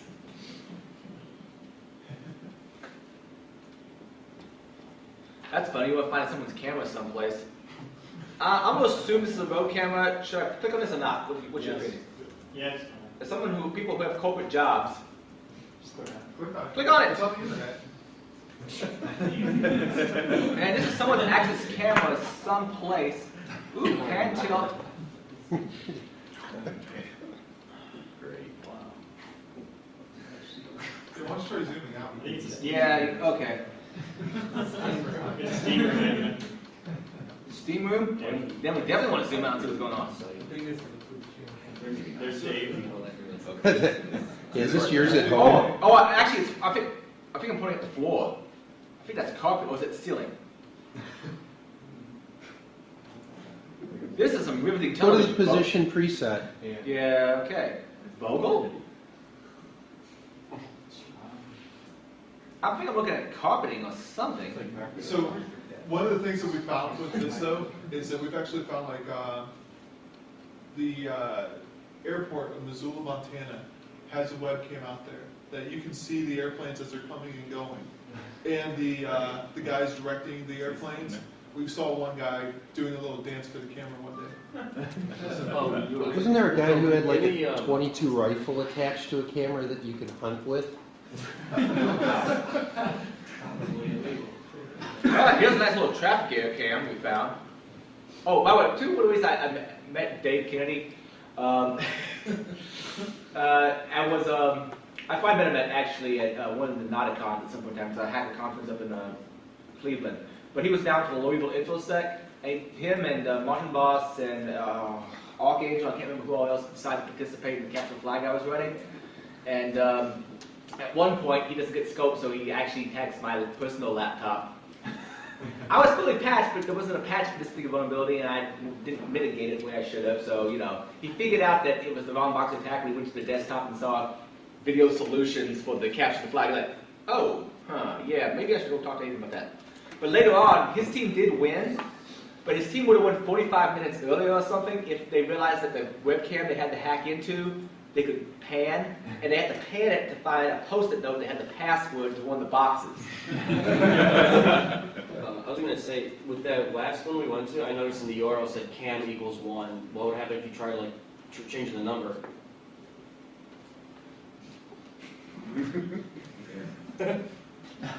Still recording, Dave? Yeah, always. Nice thought, though. That is the way you should be thinking, man. That's the way you should be thinking. 3? What you can do there, Let's not go for the entire number. one of the things you can do there, though, is you can take something like Burp Suite or another proxy that you have and start running iterations through that. Try go up to 100 and see what happens. You might find that one of them does work that someone didn't want you to know about. Oh, remember I was mentioning messing around with HP JetDirect? Here's a search string sometimes to show you people's JetDirect boxes that are on the public internet. Yeah, I'm not going to click on those because there's no legit purpose in that. But people can get in there. Sometimes you might find, maybe not that search string, but some of these printers have scan functionality you can save on the desktop. I've actually found printers before where I can find pay sheets with social security numbers on them. And other fun things. Also, someone was being a not nice person, they could cause massive denial of services by setting the IP address to be the gateway's IP address. Not to mention you're finding out, passwords and so forth are sometimes stored in these systems. Yep. A couple of years ago there was a talk at ShmooCon, a bunch of talks actually, about hacking printers. And most people didn't realize it, but like Andrew just said, a lot of these printers have username and passwords to access file shares on the internal company's network, and a lot of times people are just like, screw it, make it a domain admin so it can access whatever file share. Well, that mentality has burned enough people that when they get into these printers, the pen testers and hackers, they get domain admin access from just going into a printer. Do a Google search for hacking network printers, and the top link hopefully will be useful.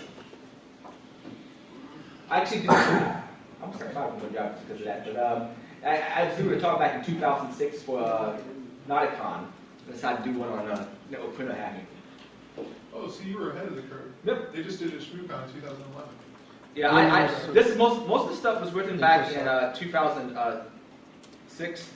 Just a lot of information with different things you do, mostly involving HP JetDirect because that's what I had access to at the time. Storing files on them.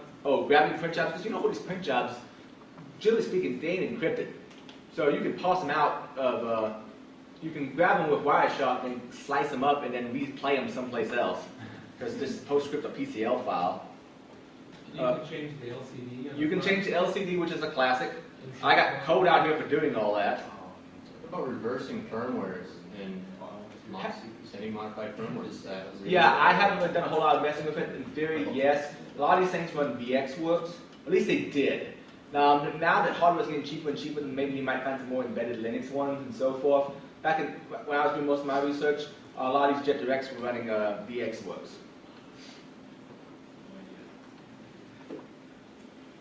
But that's fine some printers on the network, which is, like I said, fun.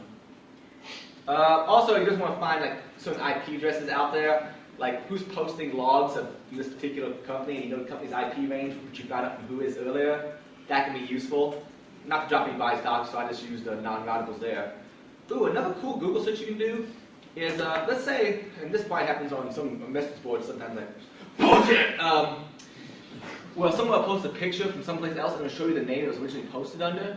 Well, in Facebook, see this part of the name? That part of the name represents the user ID number of that person.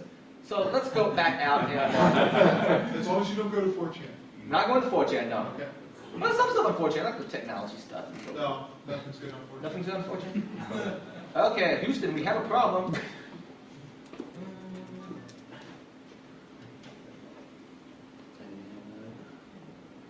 Okay. Yeah, there is no good from 4chan. Alright. And that, by the way, make sure that thumb drive doesn't get lost. But if you want to play around with some of the data I have, on that thumb drive is a data folder. And one of the pictures I have is of my good friend Esther. There she is. Was it from that? Thank you. Well, let me go ahead and right click and rename. Let's grab just that part. And hope my web browser eventually comes back up. Alright.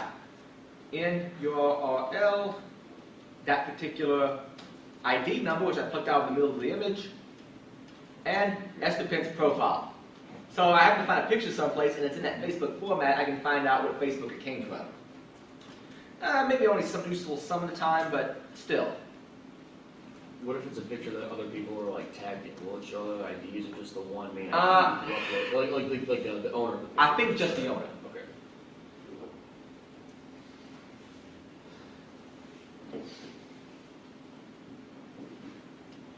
Alright, Google hacking for people.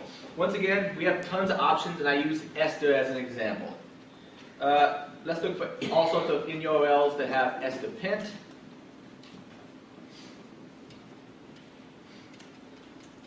What do we got? That didn't look at all right.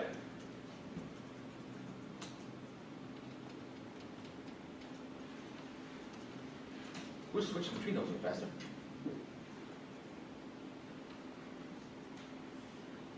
So, by the way, that dot is not actually a dot, it's basically be anything, but I'm using that instead of like a quotation marks around Esther Pent. Okay, that didn't look right.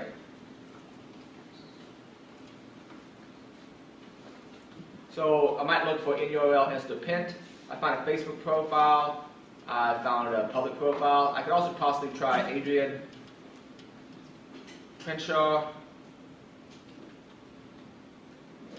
And we see Adrian Crenshaw on the URL on that one. A bunch of stuff on my website. Ooh, one of my Facebooks. Some other stuff that I'm posted about here.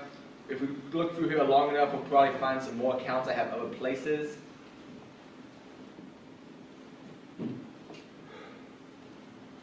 Let's see. Oh, in title or in URL, also for the person's username that you know other places. That's useful because remember how I found from Esther Pent that she has a Twitter, then I found out just the handle she uses. Well, I can go other places and possibly find more sites that reference her.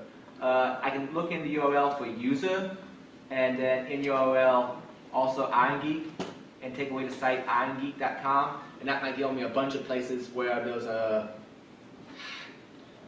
different like forums and so forth where I have an account that exists, and I have no idea why that's doing that now when it worked before. So let's go with in URL user, in URL IronGeek.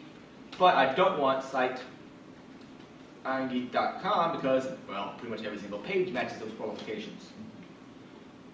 Alright, well, apparently I have an account on OWASP. Apparently there's a YouTube IronGeek. Fringepedia, apparently I've been editing Fringepedia, so now you know I'm a Fringe fan, so you might try using Fringe-related TV show references as my password. Penetration and execution standard, so you know I'm doing some work on that. I've just been doing typo checks and so forth, which I got sacks rolled by Dave for doing. His web application filter at one time actually would instead of like, giving you a warning, it would saxophone you. This guy would come up playing a saxophone. Let's see. That's probably not something you want showing up on the screen. Oh yeah, some of these things. What, the sax roll or something else? The horns. Ah, yes, gotcha. That must be someone else. That might be me. See, Iron Geeks also uses the term, but it's apparently some kind of like Mexican athletic event. That must be them. Really? Actually, yeah, I'm serious. Like, there is another Iron Geek thing out there that I'm. Let me show you, just so you believe me. Cover yourself. So probably a bunch of people go to your site thinking it's Das Iron Geek.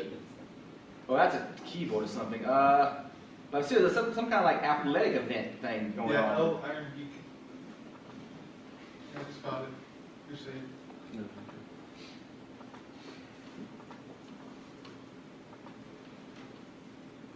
But if you know what that particular one was for, then you're not saying it. Anyway, and let's see what else we got here. Account is another thing. Same basic idea as that user one I mentioned before. You can also put in all groups. Like for instance, if I want to search in your group, Facebook, find everybody part of ISSA or Information Security Association, they mention them that way. Same thing for NSA. Look on LinkedIn, in URL company, and reference those companies. Now, if you want a huge database of these, go out to 2 different places. ExploitDB has a huge list of Google Docs. I just gave a few examples, and quite frankly, it's taking up quite a time with that. If you want to find a certain type of printer, a certain type of webcam, a certain web vulnerability, it might be in that database. Then there's the older school one on Hackers for Charity. It also has a database of Google searches that you can use for finding various things and have fun with. All right. There's also various built-in Google hacking tools you can use. MetaGoofil is one. I'm not going to show it. I'm going to show a similar tool called Foca. The way MetaGoofil works, though, is you can basically type in certain parameters. It will automatically go out and search for PDFs, docs, and so forth from the domain you tell it to, suck those down, then extract metadata out of them. And I'll talk more about metadata here shortly, but metadata is essentially data about data. There's tons of stuff you can find in there. Harvester is another interesting one, and that's actually in Backtrack. Let's actually use that one. Let me see. Fast forward here because I got my notes up here.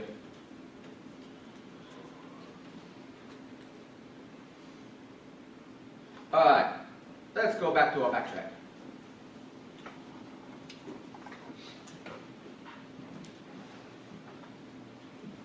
Alright. Change directory, this ls, I'm trying to remember which one this is in. Oh, change directory, the harvester. Alright, they named it uppercase for whatever reason.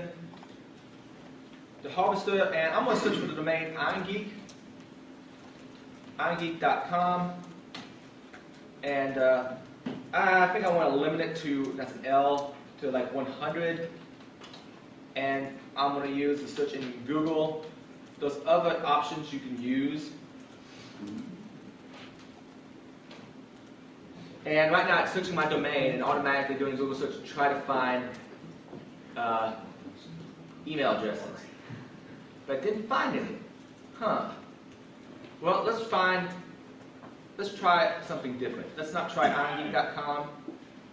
Let's try. Good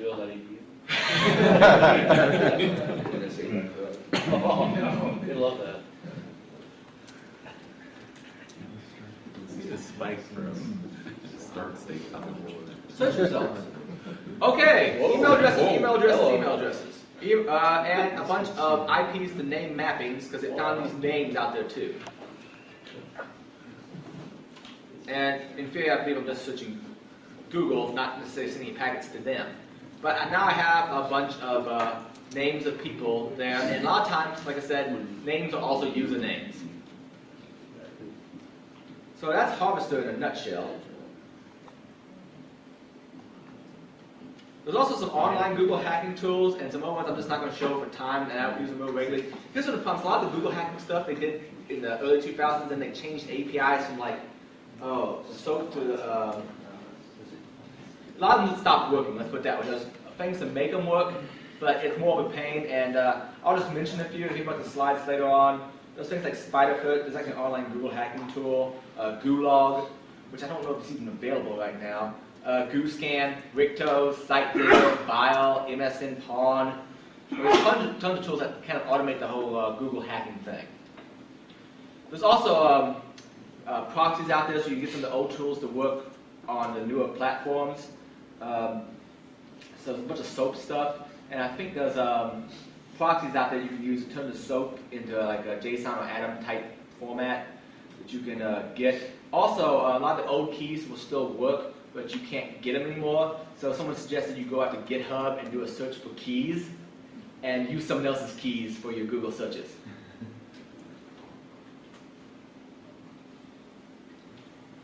Oh, another thing I've done to find out information on people is send them an email with a reference to a URL and try to get them to visit it. So I find out what IP address they're coming from and do a reverse DNS lookup on that. I found this useful to a degree when I was applying to various jobs, and I want to see if that particular company visited my website.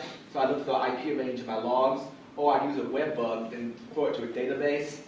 That was really handy to use. I know what page they hit, I know what browser they use, I know the machine name possibly, depending on how they have reverse lookups configured. And yeah, a bunch of code up on a slide doesn't help me much, but I mean, that's all there is to a real simple web bug that throws everything into a MySQL database.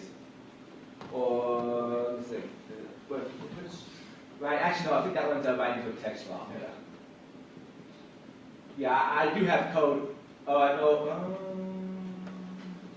Yeah, I do have code elsewhere for doing it to MySQL database if you wanted to. Yeah, that sounds fun. Actually, I already have it implemented on my website. And if you really want that code, I can get it to you. All right, metadata. I love metadata. Metadata is fun stuff. Metadata be data about data. All right, a few metadata stories. I'm going to tell you about these ones. I'm looking, because these are exciting. I get up and move by. Question, are we recording slides separately, or is it all one? All one. All right, in that case, I'm going to walk out of camera frame. Oh, you aren't. I'll just. All right, a few stories about metadata.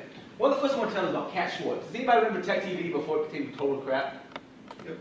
All right, Cat Schwartz was one of the ladies who was, what was it? It's not screensavers. Well, she made that at one time, but before that, That's pretty much where she was. Yeah, She's the host on it. yeah, help call or something like that. Well, she had this home blog, and she posted a picture of her that looked like this. She had a sexy photo taken smoking like that, and she posted it up there. What she didn't realize was those metadata called EXIF data. Now, amongst other items, like, where it was used to edit it, what camera was taken with, it also stores a thumbnail of the image.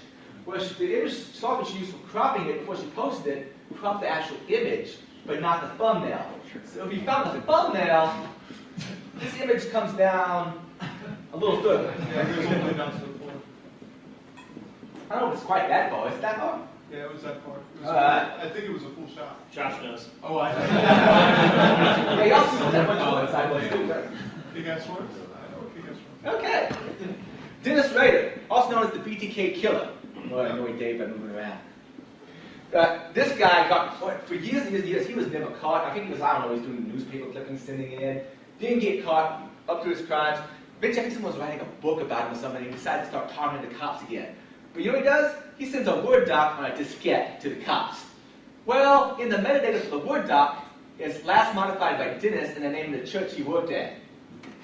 Yeah, he was the IT guy for the church. Wow. Oh, another guy that goes by the name of, I don't know, Shaken, I don't know how to pronounce that, or Nephew Chad. He posted on 4chan some pictures of his aunt, and then in a semi-nude, in the shower kind of thing. And then a bunch of people said to him, post the rest of them, or we're going to tell your aunt you're a perv, because we know your location, we know your address. The way they knew his address is the phone he took it from, the iPhone, at the time at least, maybe he still does, threw GPS information into the EXIF data by default. And so they were able to look up where he took the picture. And that used to be available on Encyclopedia Dramatica. That disappeared but I found an archive of it that you could pull up. Those are just a few of my favorite stories. Now, those newer ones, like recently, who else heard about the cabin crew? Well, this guy was posting talking pictures of sites they defaced, and he posted a picture. He got his girlfriend to do the whole poem by Roma and cabin crew. Posted this up online, and well, he left the EXIF data in it, and so the people who were investigating found the girl. I guess they were able to match freckles or or something. Figured out who it was, and well, he got owned because of EXIF data in that. Yeah. All right, all sorts of different formats out there have EXIF data. JPEGs would be just one of them. You have two forms of metadata there: exchangeable image format, image file format, and also International Press Telecommunications Council. That second one's used a lot for like who to give credit to the file to. PDFs have turned doc, docx, exes, XLS, XLSX, PNGs, too many to name all of them. Oh, one thing about doc format, I think this is back in Office 97 days. You used to actually put like MAC addresses in the file. That's since been fixed to the best of my knowledge, but egads, fun times back then. Yeah, but you'd be surprised how many people are still using Office 97. Point. Well, you know what? For most of the stuff I want to do, I do from day-to-day basis. I'm not using any new functionality. Nope, that's what my companies think too. All right, a few good tools for all this. Foca, which I'm talking about, Metagoofle, which I already mentioned, EXIF tool, EXF viewer, and Jeffrey's EXF viewer. We're going to start off with Foca because we're going to leave it running, and hopefully, see, I was testing this in a VM last night and it was crashing really bad. So let's see if it actually functions. And this is in that install pack I passed around. Though you can download it for free, but you have to give me your email address. All right, wake up. All right, there we go. What's my Foca? Apparently a Foca is some kind of type of seal. So that's what that image is supposed to be, that fat pink thingy. 10 minutes. 10 minutes, cool. And let's back up here. Actually, I almost stay in there. And where's my Foca? This, come on, Foca, open up. By the way, I need a domain to check. OnGeek.com is truthfully not that interesting. What about Louisville EDU? I suppose there's nothing really wrong with it. It's all One Dave, one image. cup. One Dave, one cup. Where I It's all legit. There's nothing I bad. know, but the name is not very legit. Hey, That's Microsoft. WebSense doesn't block me at all.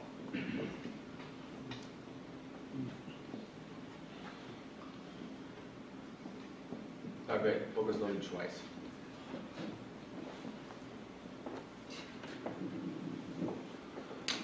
Alright, eventually Foca should come up. But in the meantime, let's actually look at some of the other data that I have out there. Let's look at some EXF data in other items. For instance, I added on item view. So let me go to this JPEG that I have up. Come on. Let's open that up with item view. I've installed all the plugins for item view to be able to extract EXIF data. And let's see what we got.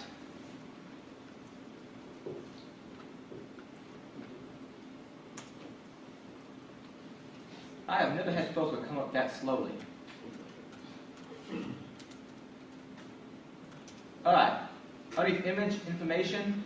Now, there's not going to be any ITPC info because I haven't put anything in. And also, apparently that one, EXIF data has been stripped out because it looks like Facebook strips it out by default. So, let's try a different thing. Let's try Aiden with beer. Now, that's me at a place called Richo's, or New Albanian Brewing Company. Let's go to information of that. And EXIF data. And what have we? It's in Beach Ball. Yeah, I gave this Windows 7 VM 1.5 gig of memory because I want to use my personal laptop for this and not the new one. And yeah, maybe I should have gone with something a little bit more. All right, there we go. What information we have? Well, it looks like this is the phone I took it with. I only know that because RAF 800, if I looked it up on Google, I can find out that was like an HTC Touch Pro. That was a phone I had a couple years ago. Software version, that might be a firmware revision of my phone, I'm not sure. Ooh, the date was taken. That could be useful. Image size is pretty much already known. GPS information. If you were to map that, ooh, actually right here, Google Earth. I can automatically find that. So hopefully that eventually comes up. It's quite smart. You know, a lovely point. I don't think I have Google Earth installed on this machine. Yeah, this VM is not necessarily all the stuff, but this point taken, it's easy to find. Or I can just copy and paste that stuff and probably find it via Google Maps. So I can find the exact place, and if you look at that picture, you'll find me in New Albany, Indiana, sitting in a particular beer pub. Or let's just show a geohack wiki. That way we don't have to worry about Google Earth. Boom, boom, boom, boom, boom. Got this. Google Earth, Google Claims. We have just Google Maps. Yes, let's go with satellite map of that one. Richard's Pub. So it's now called New Albanian. Don't ask, don't know. Let's see. Zoom, zoom, zoom, zoom, zoom, zoom, zoom, zoom. Not enough bandwidth. Take my word for it, that's right. Looks great. There you are. That little blur right there, I can see it. Alright, let's go back and find out if Foca ever actually loaded.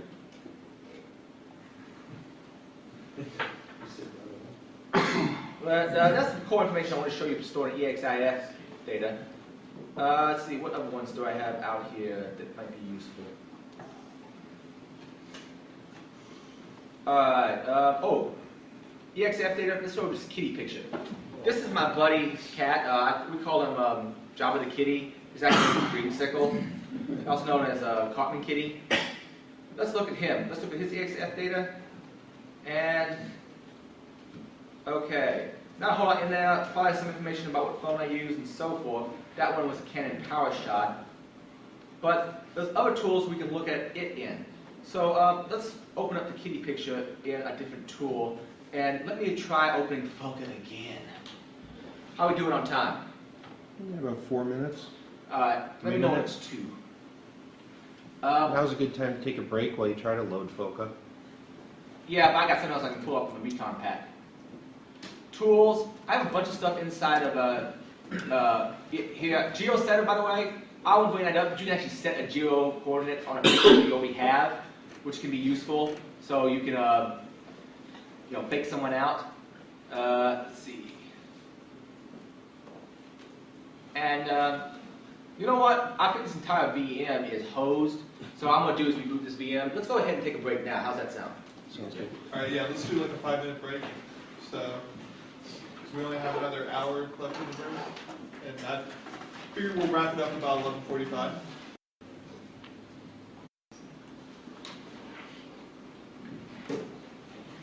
All right, guys. Next up, we're going to create a new project in Foca, which I finally got to run after resetting that VM. So we're going to set up a new project, and let's see what we can do. All right, new project name. Who do we want to do some research on? Let's do imgeek.com, just because I own it and not going to be any big problem there, I imagine. Oh, actually, no, I just remembered this problem with imgeek.com. I don't allow hot linking, and hot linking is going to be something that's going to need to do for this to work. You can pick on me if you want. Which is? Sparkhosting.com. Barcode? Sparkhosting. Sparkhosting.com. I don't need to call the project name the same thing, but just for convenience, I'll do that. Website, domain of website, and I can add alternative domains if I wanted to. And let's go ahead and create that and see what we can do. And see, they've added a bunch of stuff to Foca since last I played with it. So I don't even think I have all the capabilities down on Foca anymore. The core thing I used to use it for was scraping Google, all sorts of docs and extracting metadata. But now it seems to also be able to do some more network reconnaissance stuff. For instance, plucking out things like firewalls, proxies, so on and so forth. So I really need to get a chance to play with it more. But let's go into metadata, and do a search for all, and let's search all of these different sites. Actually, for the sake of speed, let's just search Google. That's going to be most of the results anyway. Well, you also have Bing and Excelid. So let's search Google for all of those types of documents, and we are going to start grabbing stuff and oh.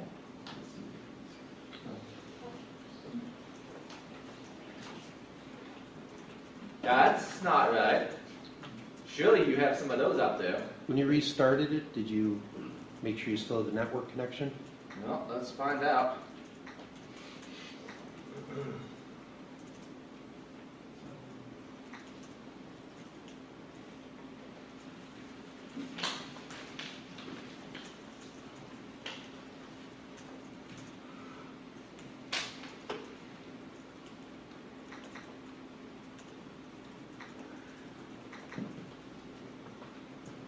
This Windows VM is just not being a very happy camper.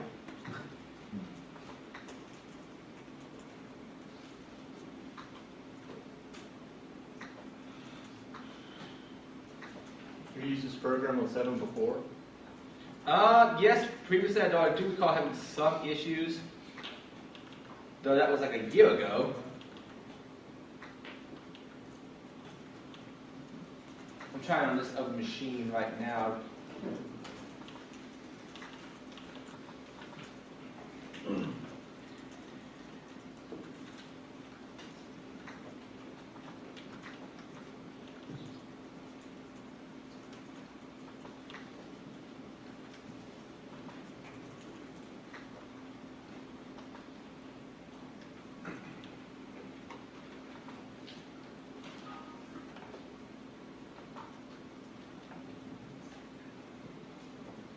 Why is it having such a problem bringing up Firefox?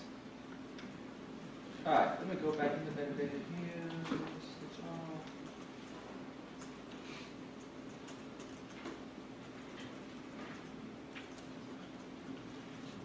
Huh. That is so weird that I wasn't able to find anything.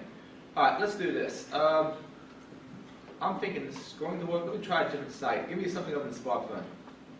SparkFun, sorry. Spark hosting.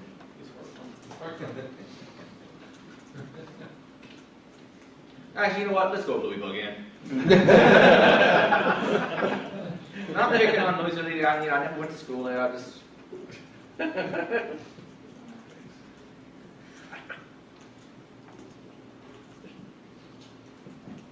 And save it to the desktop. Louisville's okay. Now, let's see what happens. Project save. Search all.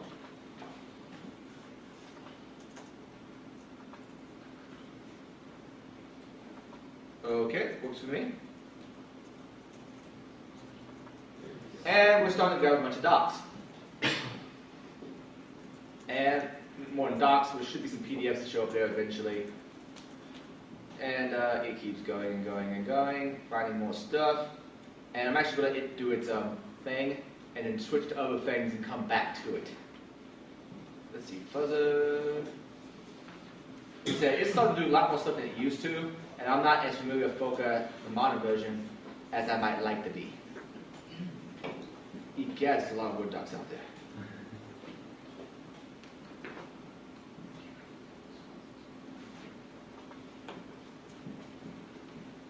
When it says insecure methods found, is that because of indexing, Or possibly because of trace.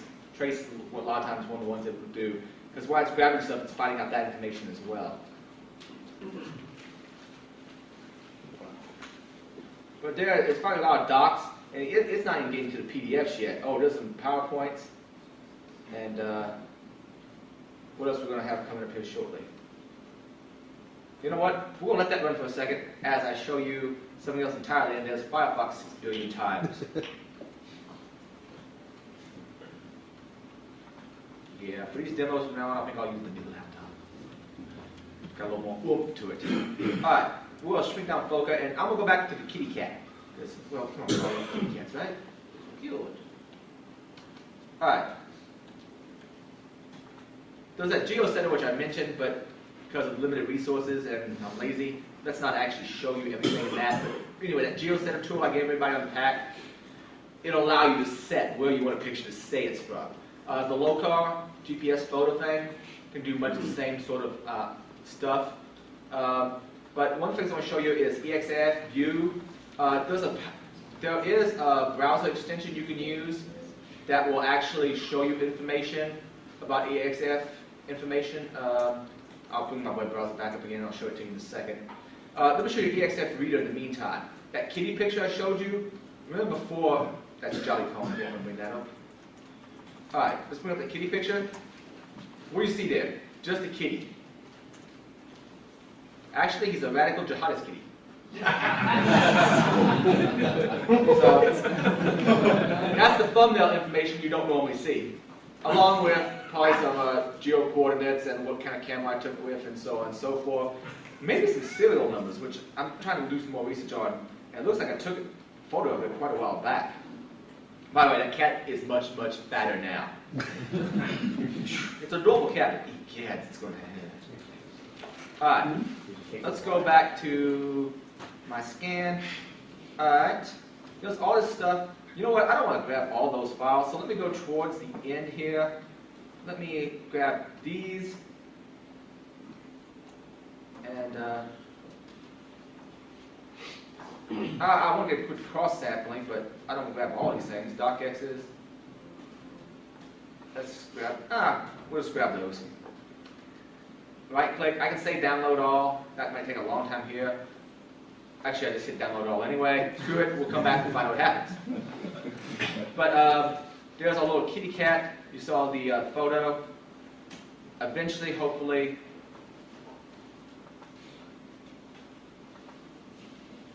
my web browser will actually open up here because I'm pretty sure I did indeed load EXIF viewer in it.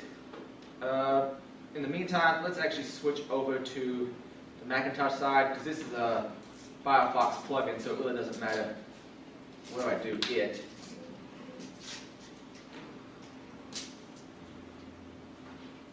Come on, browser. All right. EXIF Firefox.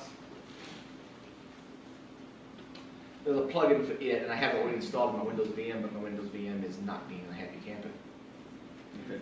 And the nice thing about it is you can essentially start right-clicking on images to find out information about them.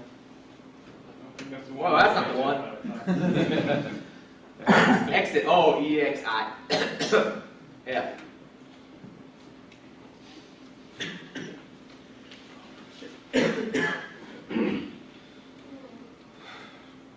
Alright, we'll start Firefox. This is essentially a highly caffeinated version of the Arnold Palmer.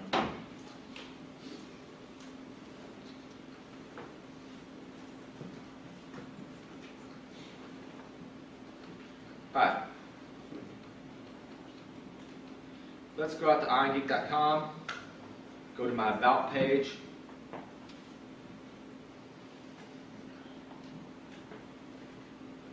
Eventually images come up, and I don't remember what I embedded in both of them.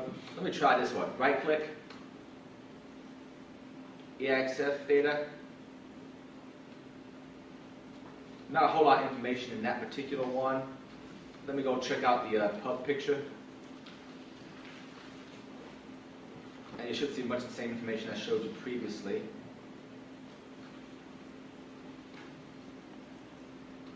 Someplace in here should be coordinates for where I am, thumbnails, so forth. Oh, right here, it actually lets you go straight to Google Maps for where it's at. So the EXIF viewer is a pretty neat plugin for Firefox if you want to use it. All right, let's go back to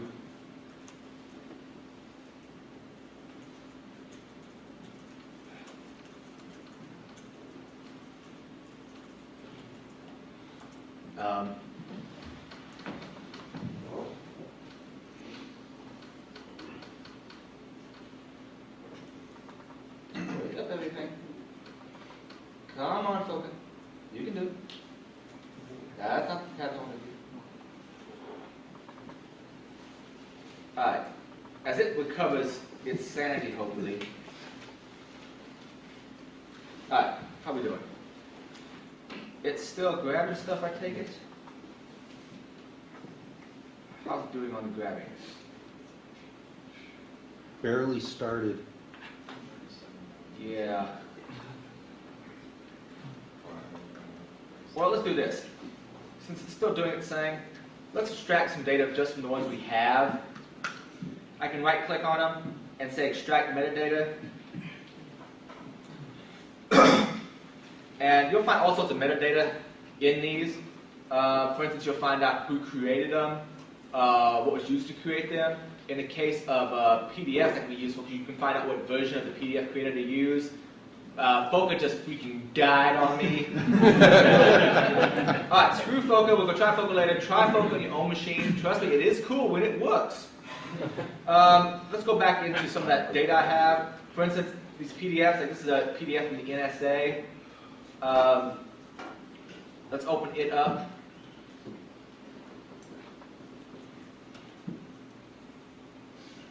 View it. See, file, properties.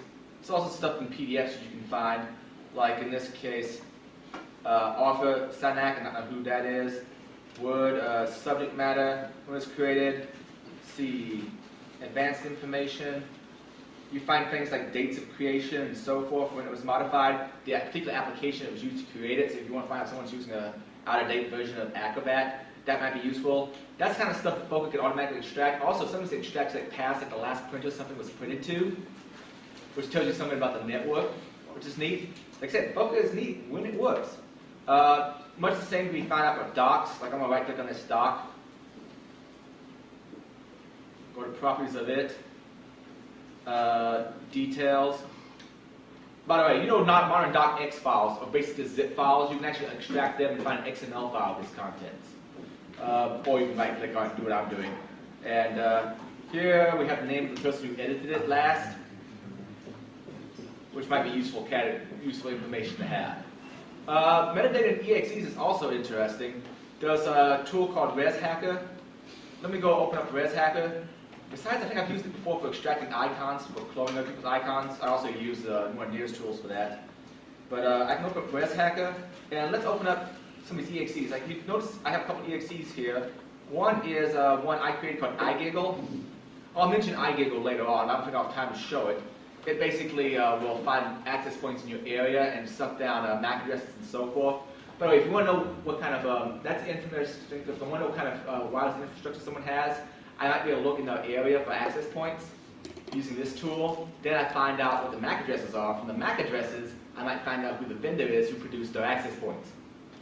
But right here is some information in the manifest that can say some stuff about this particular EXE. Namely, let's see, process architecture assembly, that's all not very interesting. Actually, it might be a level up or something.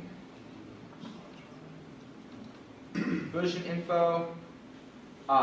This version, not sure what hidden soft is, maybe it's someone who helped create this, but compiled with AutoIt3. So you notice EXE was created by AutoIt3. I can do something similar with this NetScan, which is a tool I use for finding open file shares. Let's go to version info on it.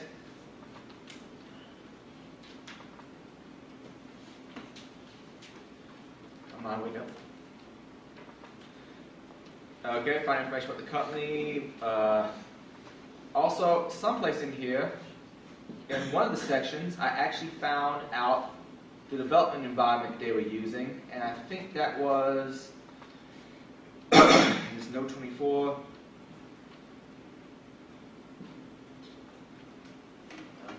Delphi. So that application was likely written in Delphi. That's some information that might be useful from time to time. I'm looking for any other things I have out here that's useful images. I think this one, if you look at the geo information, it would have been someplace down in Atlanta at one of the outer zones. But I've kind of showed enough of that. Did Foca die? Yes, it died. Foca is incredibly cool when it works, but I don't think it's happy in that VM at all.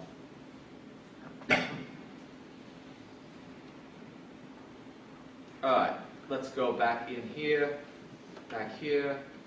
Oh, actually, we only have 3 minutes. There's one thing I do definitely want to show you because everybody loves it when they see it. Yeah, about 15 minutes. Yeah, let's go ahead and I finally got Maltigo up. I had to go ahead and do my registration information. Let's create a search for something. Everything is node-based in it, and unfortunately, it does not display well in low resolutions. So let me go in here, go to this entity. I got to edit some stuff about it. Come on, click you.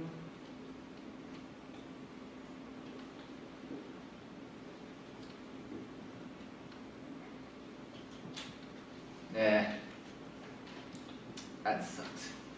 Alright, let me go ahead and domain name irongeek.com. You can also start with a person instead. And now let me do some transforms. Unfortunately, when I do some transforms, you have to say, yes, I accept this, yes, I accept this. I've already done that some. But let me do not all transforms. Let me just do DNS transforms for this.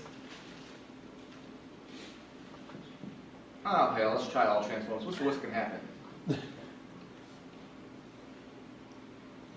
And it does a bunch of transforms, finds out more information, which does not fit at all in the screen that I have allotted for it. There's also a way of zooming out in here. They change the interface from time to time. So let's zoom out to 50%. Alright, that's not even enough. What do we find in here? Probably a bunch of places that might be hosting the same. Showdown HQ has some information on me. We found some email addresses associated with me. Some web pages possibly. Phone numbers. None of those numbers are mine, but they're probably like contact phone numbers for like abuse at DreamHost. And so on and so forth. All of these nodes, here's a sequel.irongeek.com. For each one of these nodes, I can also right-click on and run more transforms and keep building and building and building and building.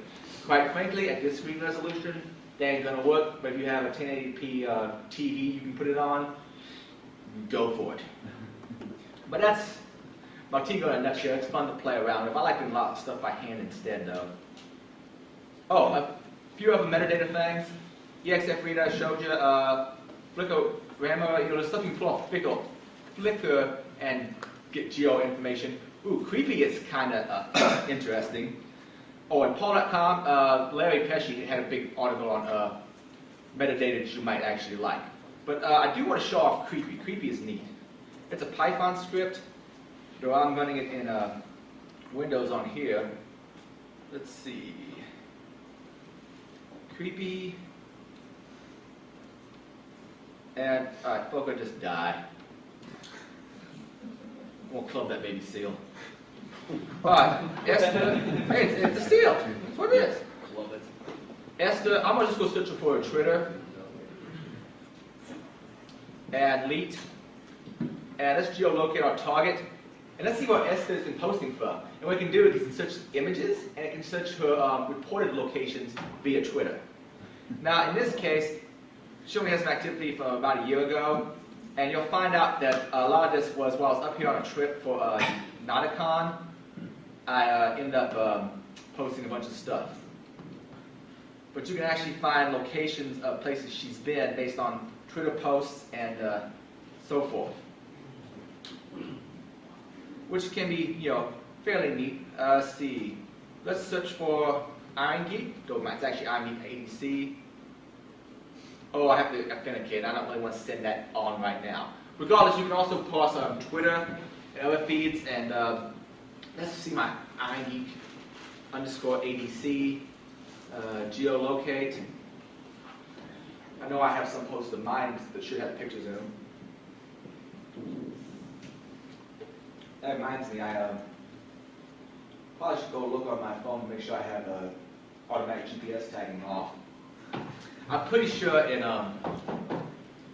Sailor Gemini they have that turned off by default, but it's always good to check.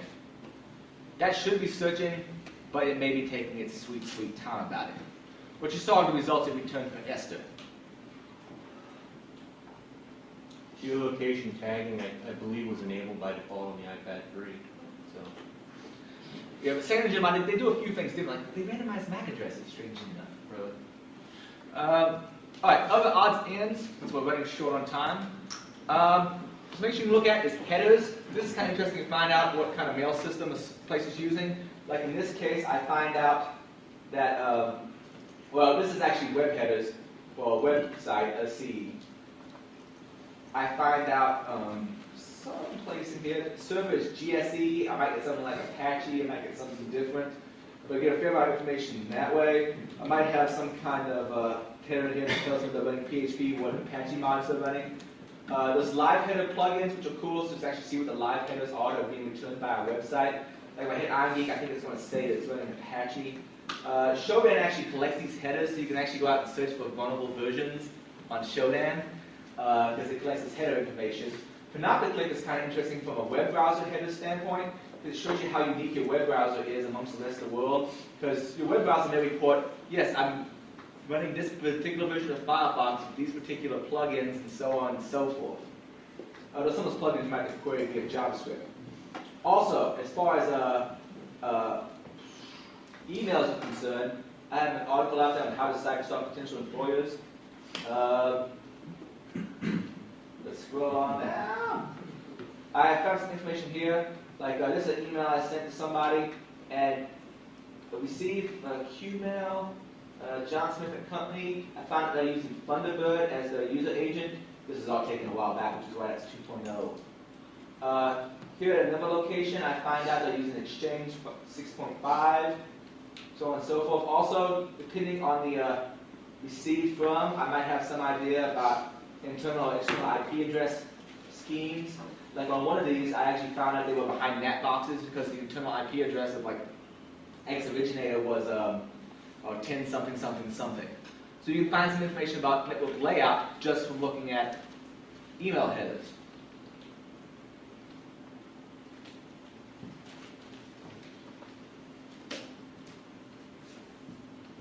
Wake up. By the way, Esther, if you didn't notice, Ashish messaged you. Sheesh? Ashish. I'm not sure who Hashish is. He messaged Esther.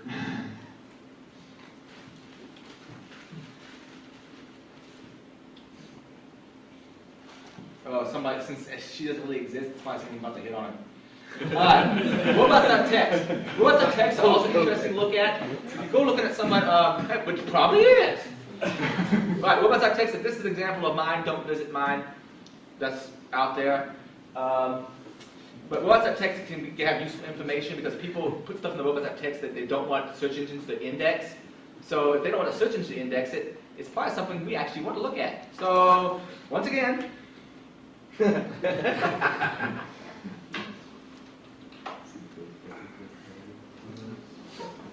robots.text, and this is a bunch of stuff that's going to say, it helps you spell it right.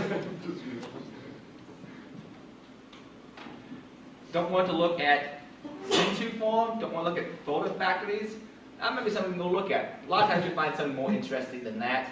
But, you know, look at someone's robots.text can reveal interesting information, unless it's my website, in which case I just troll people with it.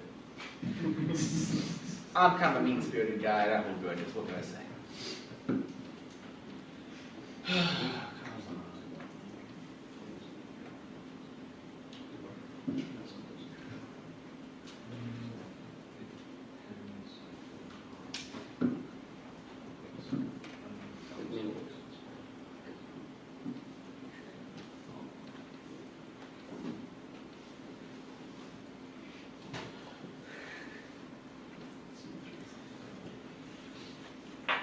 Okay, I need to get back to my original slide. There we go.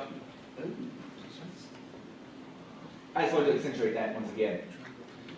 Alright, Wiggle's this little tool I wrote for querying the Wiggle database of access points where people upload war drives to. Well, you can find out in an area, like I know a company is in a certain location, I can put the geo-coordinates in, it'll show me all the access points in the area, I now know the names of the access points probably. Also based on the MAC address or the BSIDs, I probably have a good idea what vendor they use for producing their access points. But iGiggle's a lot of fun to play with, and it just uses Wiggle as its background, and it will pump out a KML file which you can load into Google Earth. But I neglected to install Google Earth. Oh, Sammy has some interesting stuff. He's got this Android map application. You can type in the MAC address of an access point and sometimes find out where it is via Google Maps, because Google seems to keep that information, and I'm not sure, but I think Google may be doing a distributed war drive on people's Android phones, because it was an access point I had down in Atlanta for like a day or so, and I can't imagine one of the streetcars passed by that same day, and it happened to have it geolocated down in Atlanta. I'm not sure exactly what happened there, so that's an interesting thing to look into also. Sammy's the same guy that did the Sammy one on, was it MySpace that Sammy one was on, or was it Facebook? I think it's MySpace. MySpace basically got himself added to tons of friends. More links you may want to look into. I have a 4-hour or so version of this same talk out there, maybe slightly out of date, but generally it's the same content. I also have a ton of links out there for doxing, personal OSN, profiling, footprinting, and cyber stalking. Also check out the pen test standard. A whole bunch of people, actually some people in this room are working on that. See, also Vulnerable Assessment Co. UK has some interesting resources. Got a bunch of talks and presentations out there on this. Social Zombies from Kevin Johnson and Tom Essen is definitely worth looking at. Satan is on my friends list, it's worth looking at least from him alone. There's one of the people that suggested putting out, or at least put forth the idea that maybe you do want to have a social profile out there just to keep other people from pretending to be you. Also, using social networks to profile your victims. Dave Marcus does a lot of stuff with geolocation and Bing on that. And one final word, well, a couple final words. One is DerbyCon's coming up, September 27th through the 30th, down in Louisville or Louisville, Kentucky, depending on whether you're local or someone who's not local. Highly recommend you come there. You might see a few familiar faces in this crowd. Josh, you in here someplace? Top right.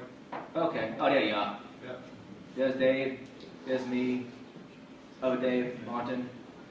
Might be another Dave in there someplace. Ryan. So on and so forth. But it's a good time. Come down if you can. A bunch of other conferences. Louisville InfoSec, which is my local ISSA chapter, puts on. SkyDriveCon, HackerCon, Outer Zone, Freaknik, and NighterCon. NighterCon's in Cleveland. That's right in y'all's back door, backyard. Already happened, so. Yeah, it already happened, but yeah, another year I haven't one. And finally, are there any questions? I cooked through that last section, but I think we only had 30 minutes. Yep.